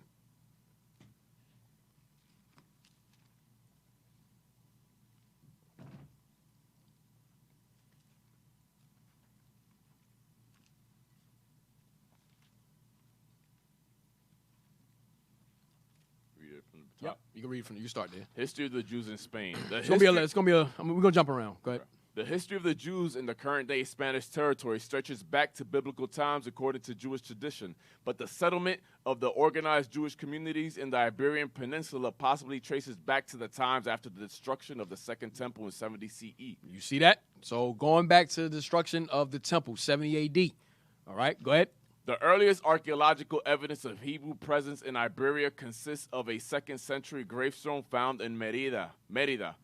From the late 6th century onward, following the Visigothic monarchs' conversion from Arianism to the Nicene Creed, conditions for Jews in Iberia considerably worsened. Right. Hey, you see this picture right here? Damn, I wish we had the actual pic, man. The picture on the side right here. We have the actual Spanish history, history in Spain. Yeah, but we have this pic. They whitewashed that pic right there. Yeah, we're the ones always playing. Chess. Playing chess. We have the picture with brothers black as hell. They whitewashed that pic. Damn, I wish somebody could find that pic for me. Oh, it's in a book. It's in a book, but Spain History and Art or something like that. Yeah. It's a big hardcover. All right, all right, go down. These demons, It says man. Libro de los Juegos depicting Jews playing chess. Yeah, that was us. Early history. Some associate. Go down. Yeah, something I want out of here. All right, go back up. Go back up real quick. You can start here. You can start reading there. Early history? Yeah, you start there. Early history before 300. Some associate the country of Tarshish, as mentioned in the books of Jeremiah, Ezekiel, 1 Kings, Jonah, and Romans, with a locale in southern Spain. In generally describing Tyre's empire from the west to east, Tarshish is listed first, Ezekiel 27, verses 12 to 14, and in Jonah, chapter 1, verse 3. It is the place to which Jonah sought to flee from the Lord. Evidently, it represents the westernmost place to which one could sail. So they're saying that Jonah, when he fled, he wanted to sail over to Spain. That's what they're saying. Okay, when Jonah, when he thought to flee from the Lord from going to prophesy in Nineveh, he was on his way to Spain. He bought a ticket, a selling ticket to get to Spain, to flee. Go ahead. The link between Jews and Tarshish is clear. One might speculate that commerce conducted by Jewish emissaries, merchants, craftsmen, or other tradesmen among the Canaanitic-speaking Tyrian Phoenicians might have brought them to Tarshish, although the notion of Tarshish as Spain is merely based on suggestive material. It leaves open the possibility of a very early Jewish presence in the Iberian Peninsula. More substantial evidence of Jews in Spain comes from the Roman era, although the spread of the Jews in Europe is most commonly associated with the diaspora that ensued from the Roman conquest of Judea. Emigration from the land of Israel into the greater Roman Mediterranean area predated the destruction of Jerusalem by the Romans under Titus. In this Facta Edicta Memorabilia, Valerius Maximus makes reference to Jews and Chaldeans being expelled from Rome in 139 BCE for their corrupting influences. According to Josephus, King Herod Agrippa attempted to discourage the Jews of Jerusalem from rebelling against Roman authority by reference to Jews throughout the Roman Empire and elsewhere. Agrippa warned that... Wait, let me see. Okay, go ahead. The danger concerns not those Jews that dwell here only, but those of them which dwell in other cities also. For there is no people upon the habitable earth which do not have some portion of you among them, whom your enemies might slay in case you go to war. Right. That's Go the down. same thing Haman was telling the Persians. Yes. Like, Yes. yo, they're all over the place. Yeah, we was in every province, 4 corners of the earth. We were scattered. Go back up. There's a malicious people that are everywhere that follow strange laws. Right. Read. Slow down, bro. Yeah. Read on. The Spanish rabbi. Yep. Read on. The Spanish rabbi and scholar Abraham ibn Daud wrote in 1161, a tradition exists in the Jewish community of Granada that they are from the inhabitants of Jerusalem. Remember, we just read that. Granada means the city of the Jews. And they said now here that we were from Jerusalem. Read.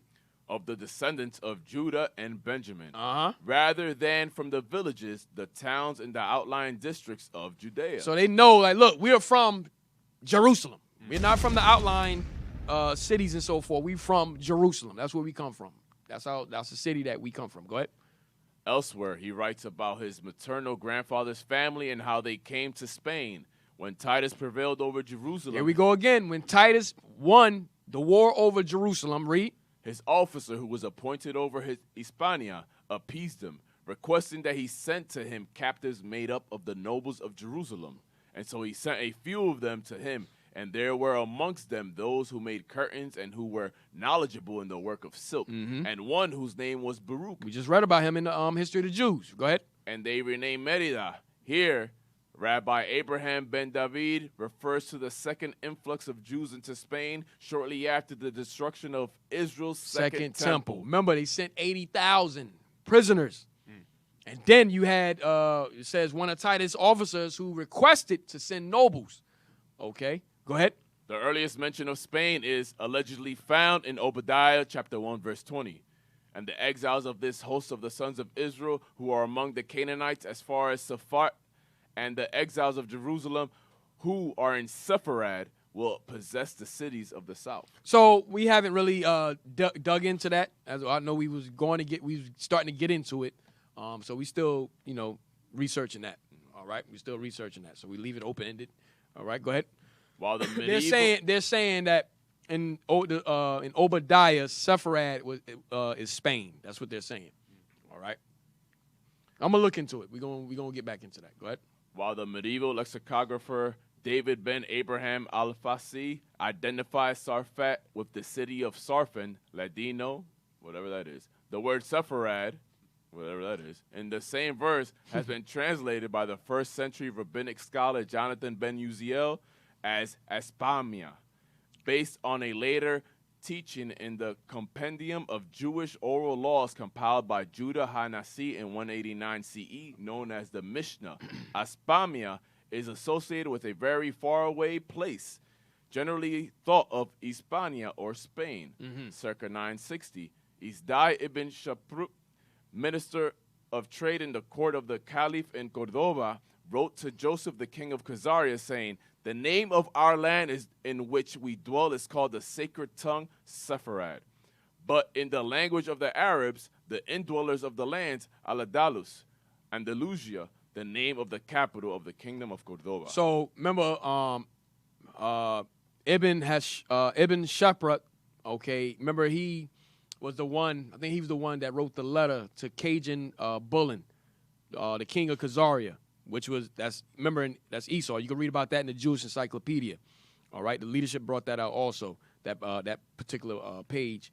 Okay, where the king, Ibn Shepherd wrote, he wanted, because remember, Cajun Bullen, the Khazarian king, Amalek, he wanted to learn about our custom. He wanted to learn about how to be a Jew. You understand? So that's where Ibn has that. Ibn Shepherd went over there to show him. All right, and so remember, he wrote that letter saying that he was from, so because he wanted to know about, he said, I want to know about your people, whatever. He wrote the letter saying that, yo, we come from Mount Seir.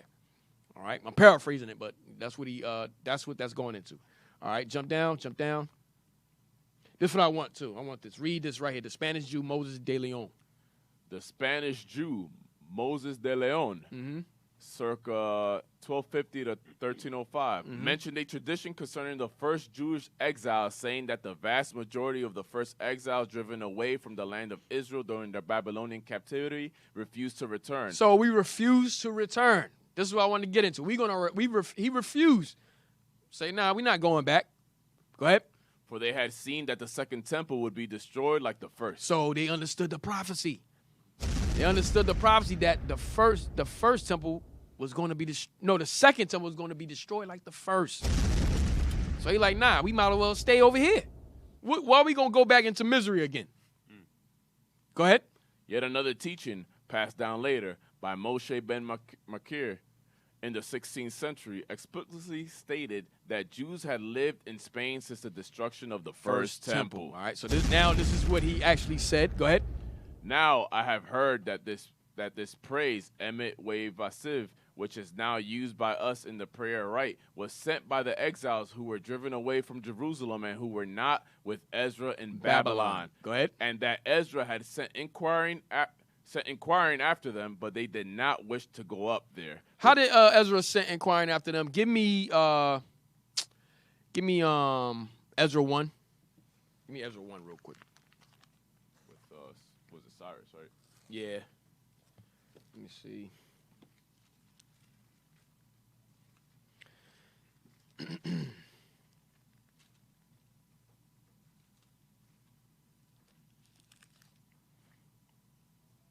Mind you, the name Hispania, which Spain comes from, was named that for the rabbits that were there.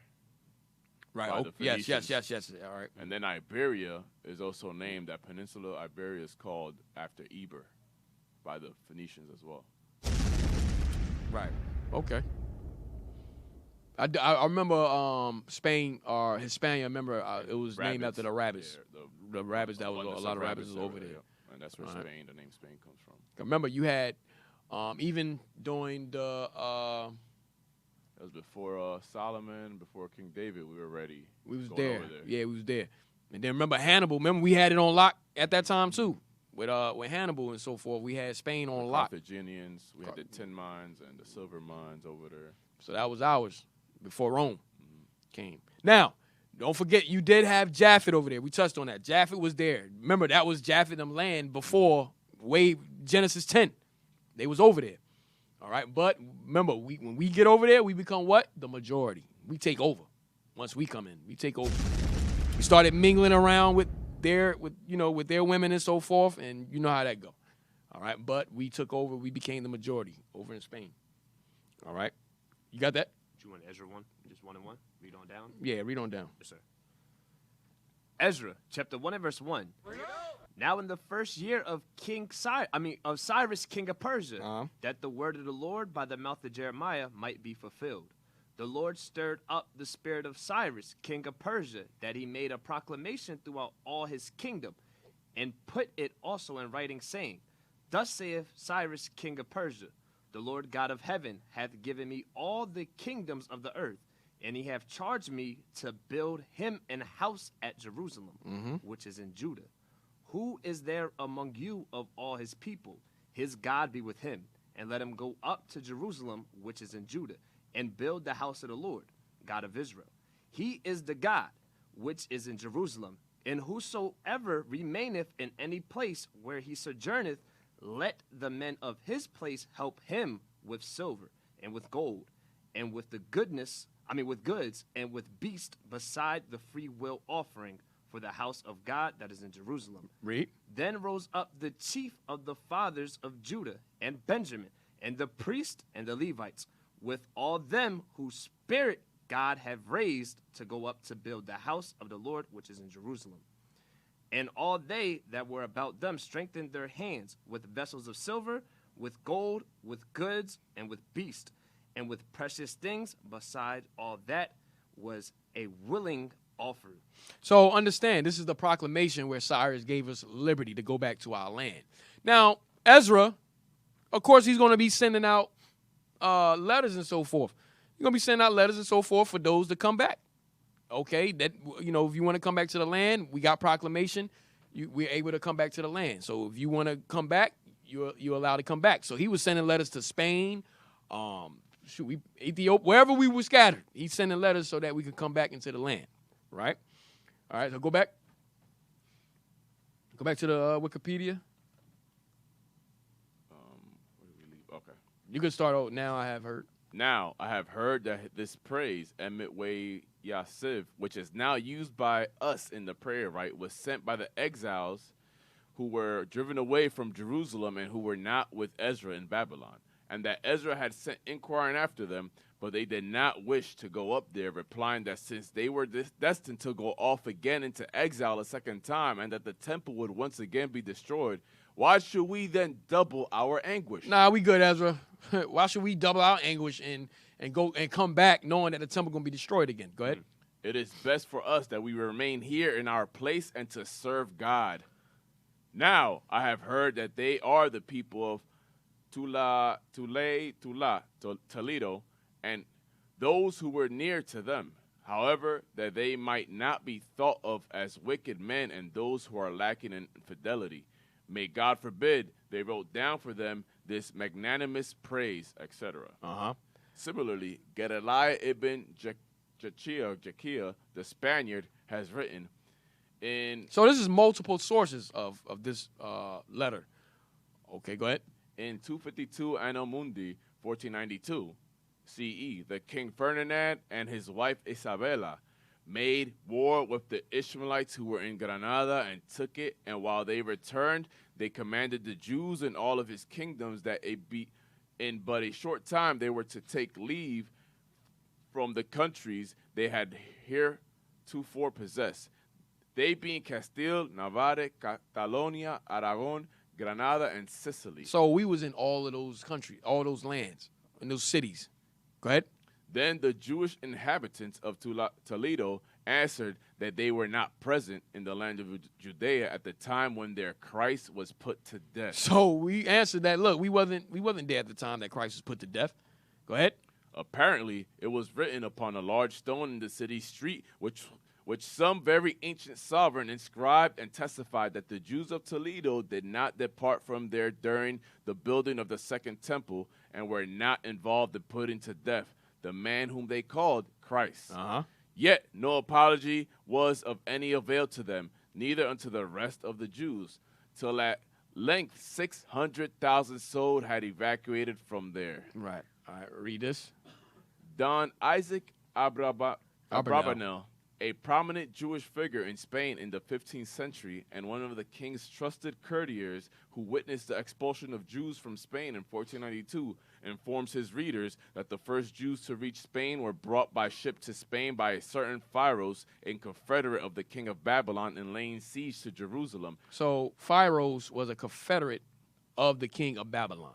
Now, I think I looked into Pharos, but go ahead, read on. This man was a Greek by birth. He was the Edomite. Pharos was an Edomite. Okay. Now, remember, we know Esau helped burn the temple. Remember, it says that they were confederate with the king of Babylon. Esau was confederate with Babylon in helping destroy our temple. Okay. Go ahead. This man was a Greek by birth, but had been given a kingdom in Spain. So at that time, he's saying that the king of Babylon gave him a kingdom in Spain. Read. He became related by marriage to a certain Espan, the nephew of King Heracles, who also ruled over a kingdom in Spain. This Heracles later renounced his throne because of his preference for his native country in Greece. leaving his kingdom to his nephew Espan, from whom the country's name España, Spain, derives. So they're saying that Spain come from him. Remember, not far-fetched. I didn't look into it like that, but remember, they put their names on the countries. All right? They claim these countries for themselves, and they put their name on the land. Go ahead. The Jewish exiles transported there by the said Pharaohs were descended by lineage from Judah. From Judah. Benjamin. Shimon. Which is Simeon. And Levi. And were, according to Abrabanel, settled in 2 districts in southern Spain. One, Andalusia, in the city of Lucena, a city so called by the Jewish exiles that had come there. The second, in the country of Toledo. Around Toledo. All right, so this is letting you know that we were there from time immemorial. So even during 70 AD, we fled. We was sitting there as captives and so forth. And like he said, go back to the page that we read, 42, I think it is. 42.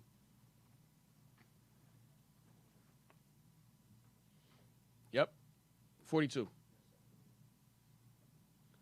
The victims? Yep, read that again. The victims of the unhappy insurrections under Vespasian, Titus, and Hadrian were also dispersed to the extreme west, and an exaggerated account relates that 80,000 of them were carried off to Spain as prisoners. You see that? So 80,000 of us, after the destruction of the second temple, was carried off to Spain as prisoners. Go ahead. Slaves. Go ahead. They probably did not remain long in slavery. Why? The sympathy of their free brethren undoubtedly hastened to ransom them. You see that? So we pulled together our resources to ransom our own brothers out of captivity.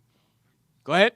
And thus fulfill the most important of the duties prescribed by Talmudical Judaism in its adherence, to its adherents. All right, that's it. Now give me page 250 from Solomon Grazel.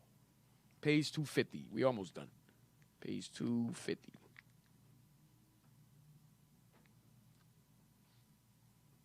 Y'all want to bring out anything? Go ahead. Yeah, I'm sorry, you don't want to read no more. Oh, I'm sorry? Yeah. Nah, never that. I'm going to read like him real quick. Oh, gosh. Jews are known. Nah, don't do that. Don't do that. Don't do that. Come on. Go ahead. Right, the highlight? Read the Conquest of North Africa. The Conquest of North Africa. Go ahead. Origins of North African Jewry. Stories more or less credible agree that the Jewish settlement in North Africa was of very ancient date. It was. It may, indeed, be true that individual Israelites came there as early as the days of King Solomon, in whose time cities established by Tyrian and Sidonian colonists were active commercially.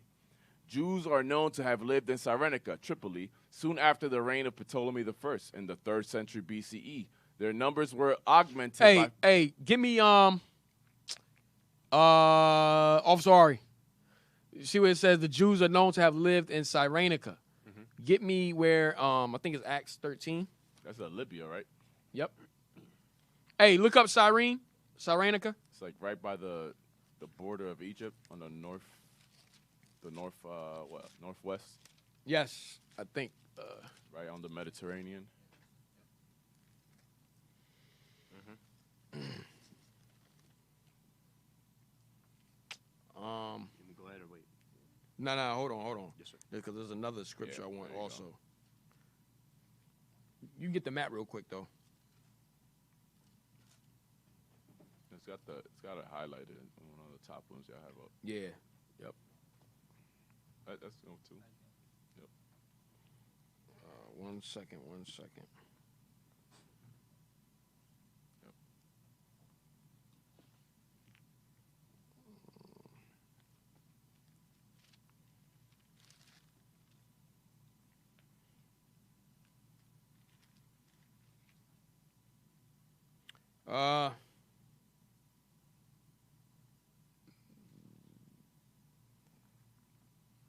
Is it Acts 13:1? Yes, sir.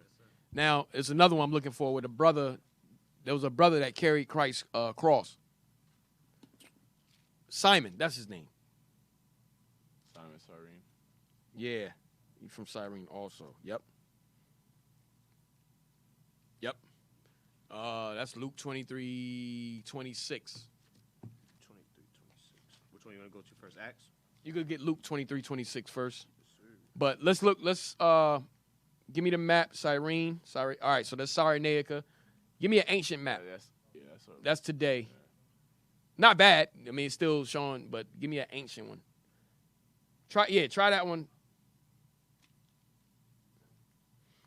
Get the one you just, I don't know.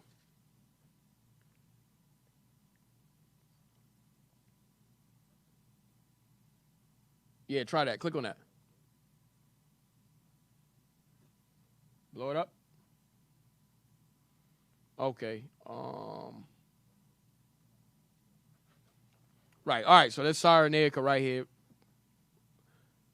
Yep. There's Cyrenaica. Okay. Go over it. Can you move it over?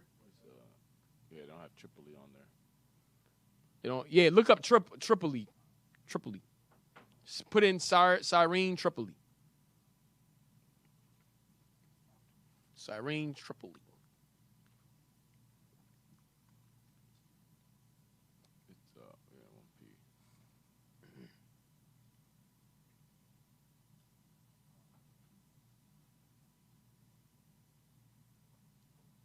1P. Click that one. Let me see that one.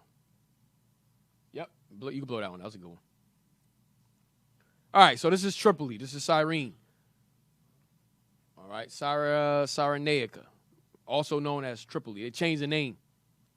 It's that whole coastline. Yeah, it's the whole coastline pretty much. Yeah, Cyrenaica right here. That whole coastline. Tripoli, Cyrenaica. We was in those areas. We fled to those areas from time immemorial. All right. We always fled. Remember, we always fled into North Africa. It was the easiest route for us during the time of persecution. All right, so we always fled there. We fled there first and went deeper into Africa.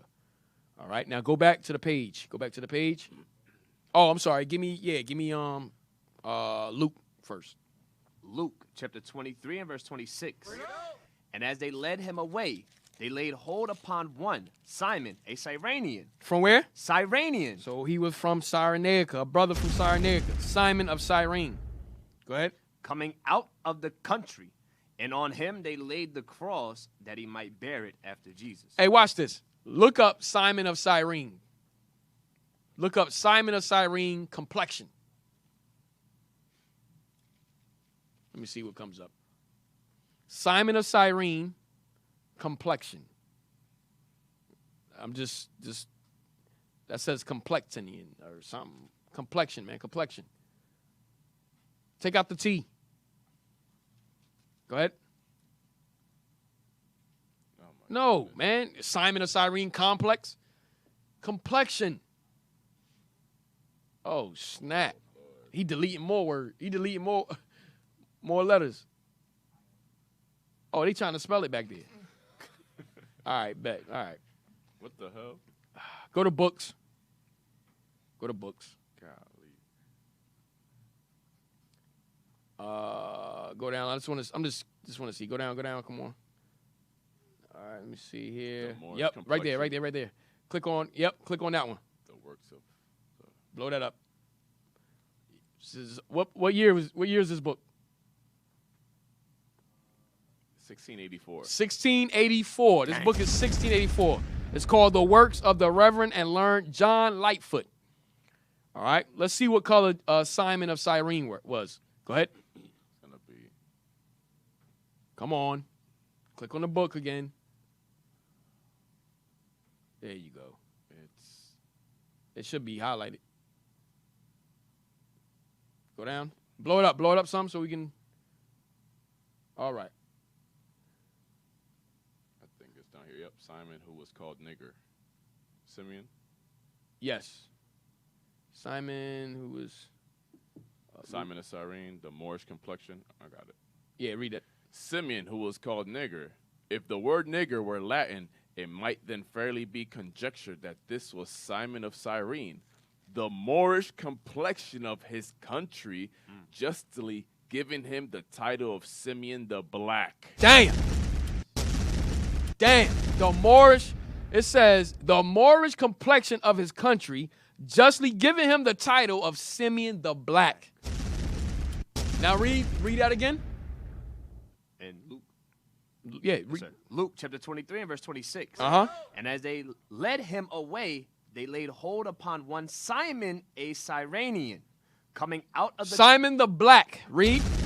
Coming out of the country, and on him they laid the cross that he might bear it after Jesus. You see that? Coming out of the country. All right. Hey, what do you think he's doing in Jerusalem at that time? Passover.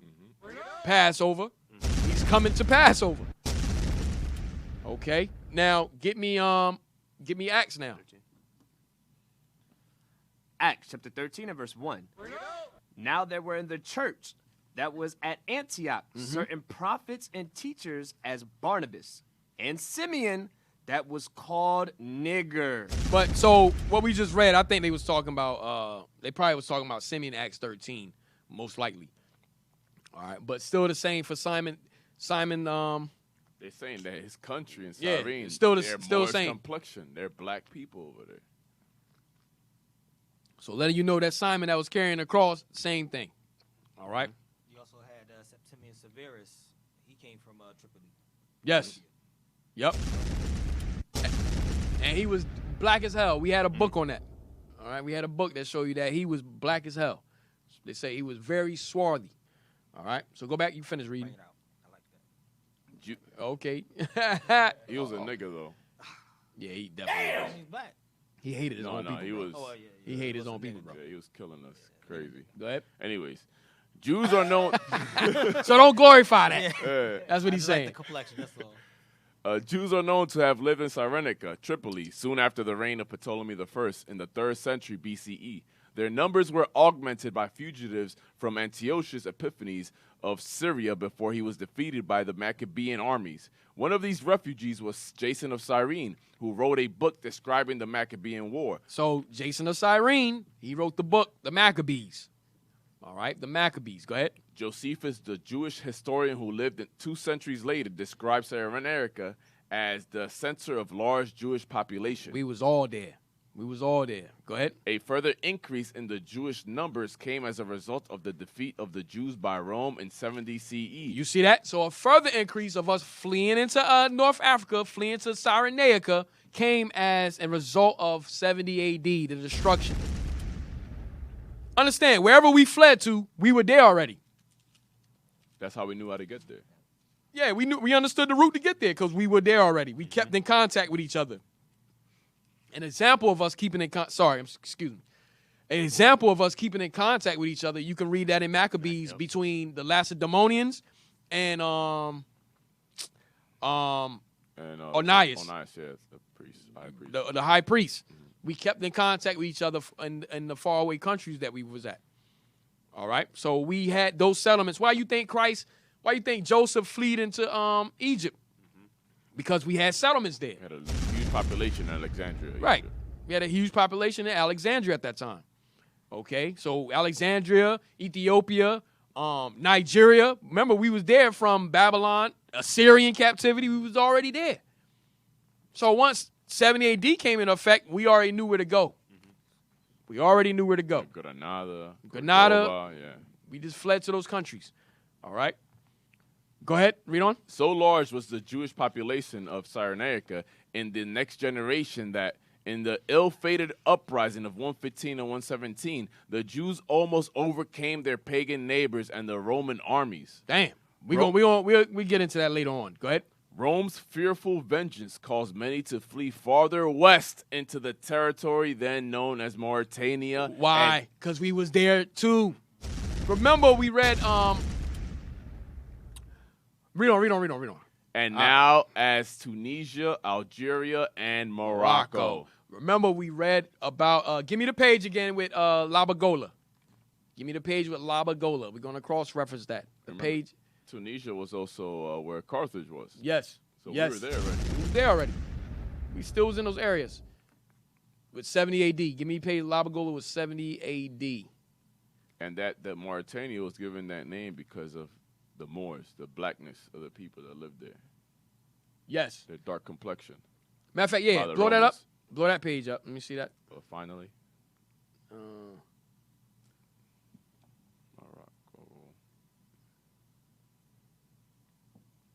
Go back a page.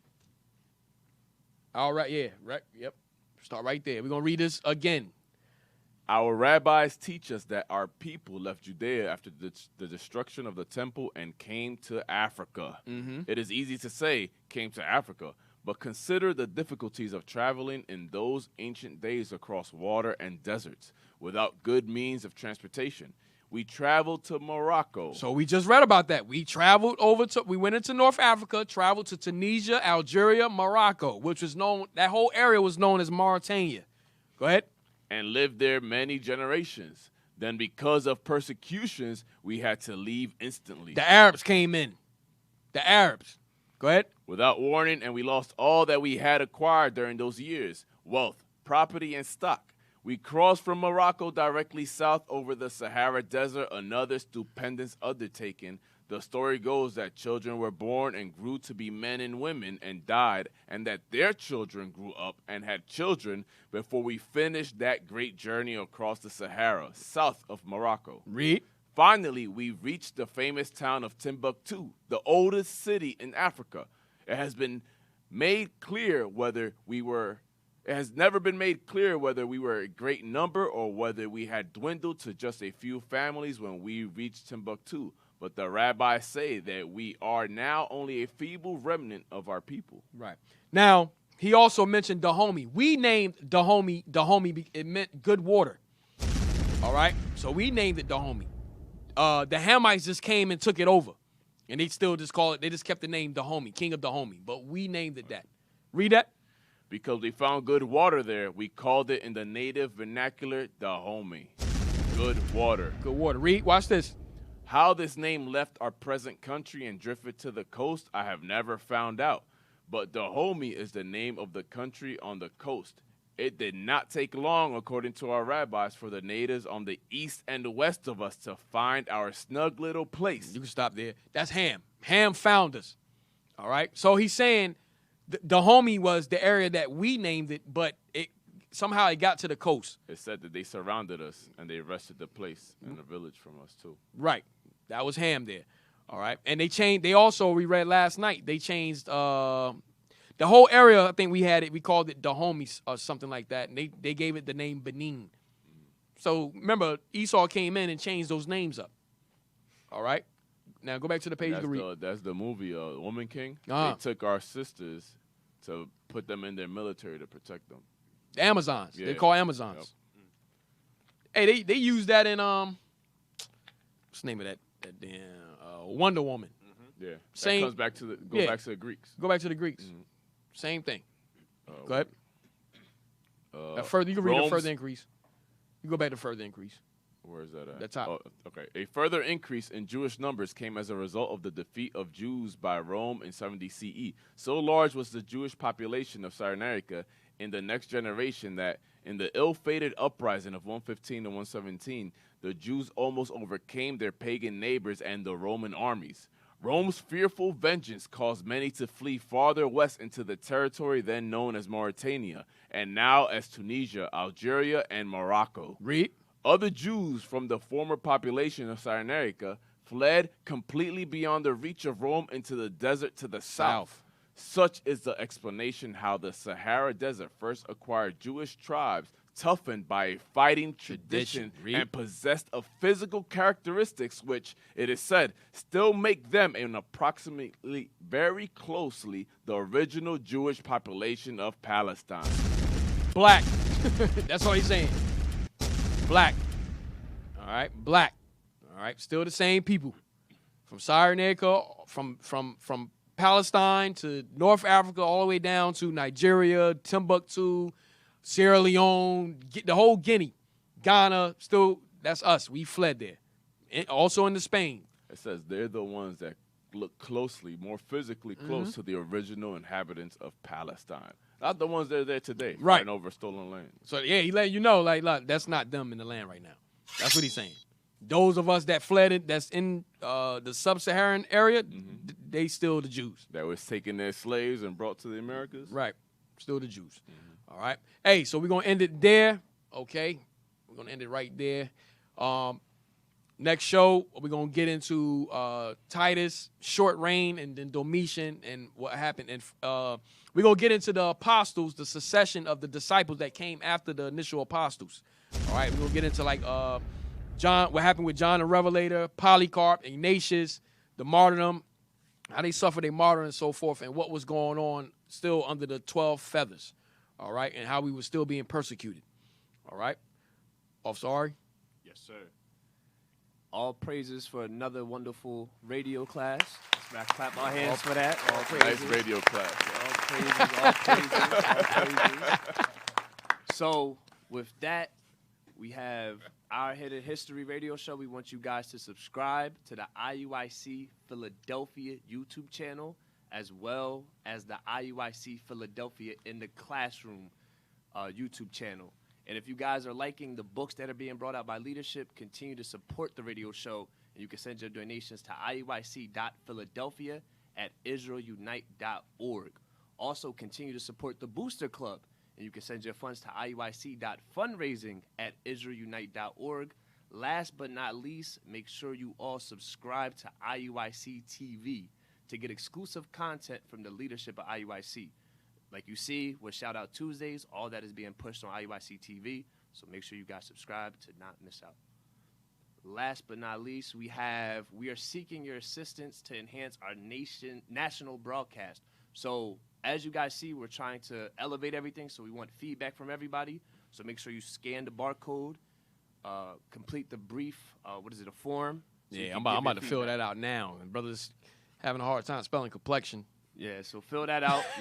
After you fill it out, just make sure you send up a prayer. All praises. That's Philadelphia Public Education. Right now, it's the lead. It's the lead in the water. It's the lead in the paint. They're eating the chips of the paint. Yeah, in the paint. Wall, yeah. I'm bad. I said the water. The water too. Yeah, water, paint. Oh man, we messing, man. All praises, brothers. Go ahead. The asbestos. That was it.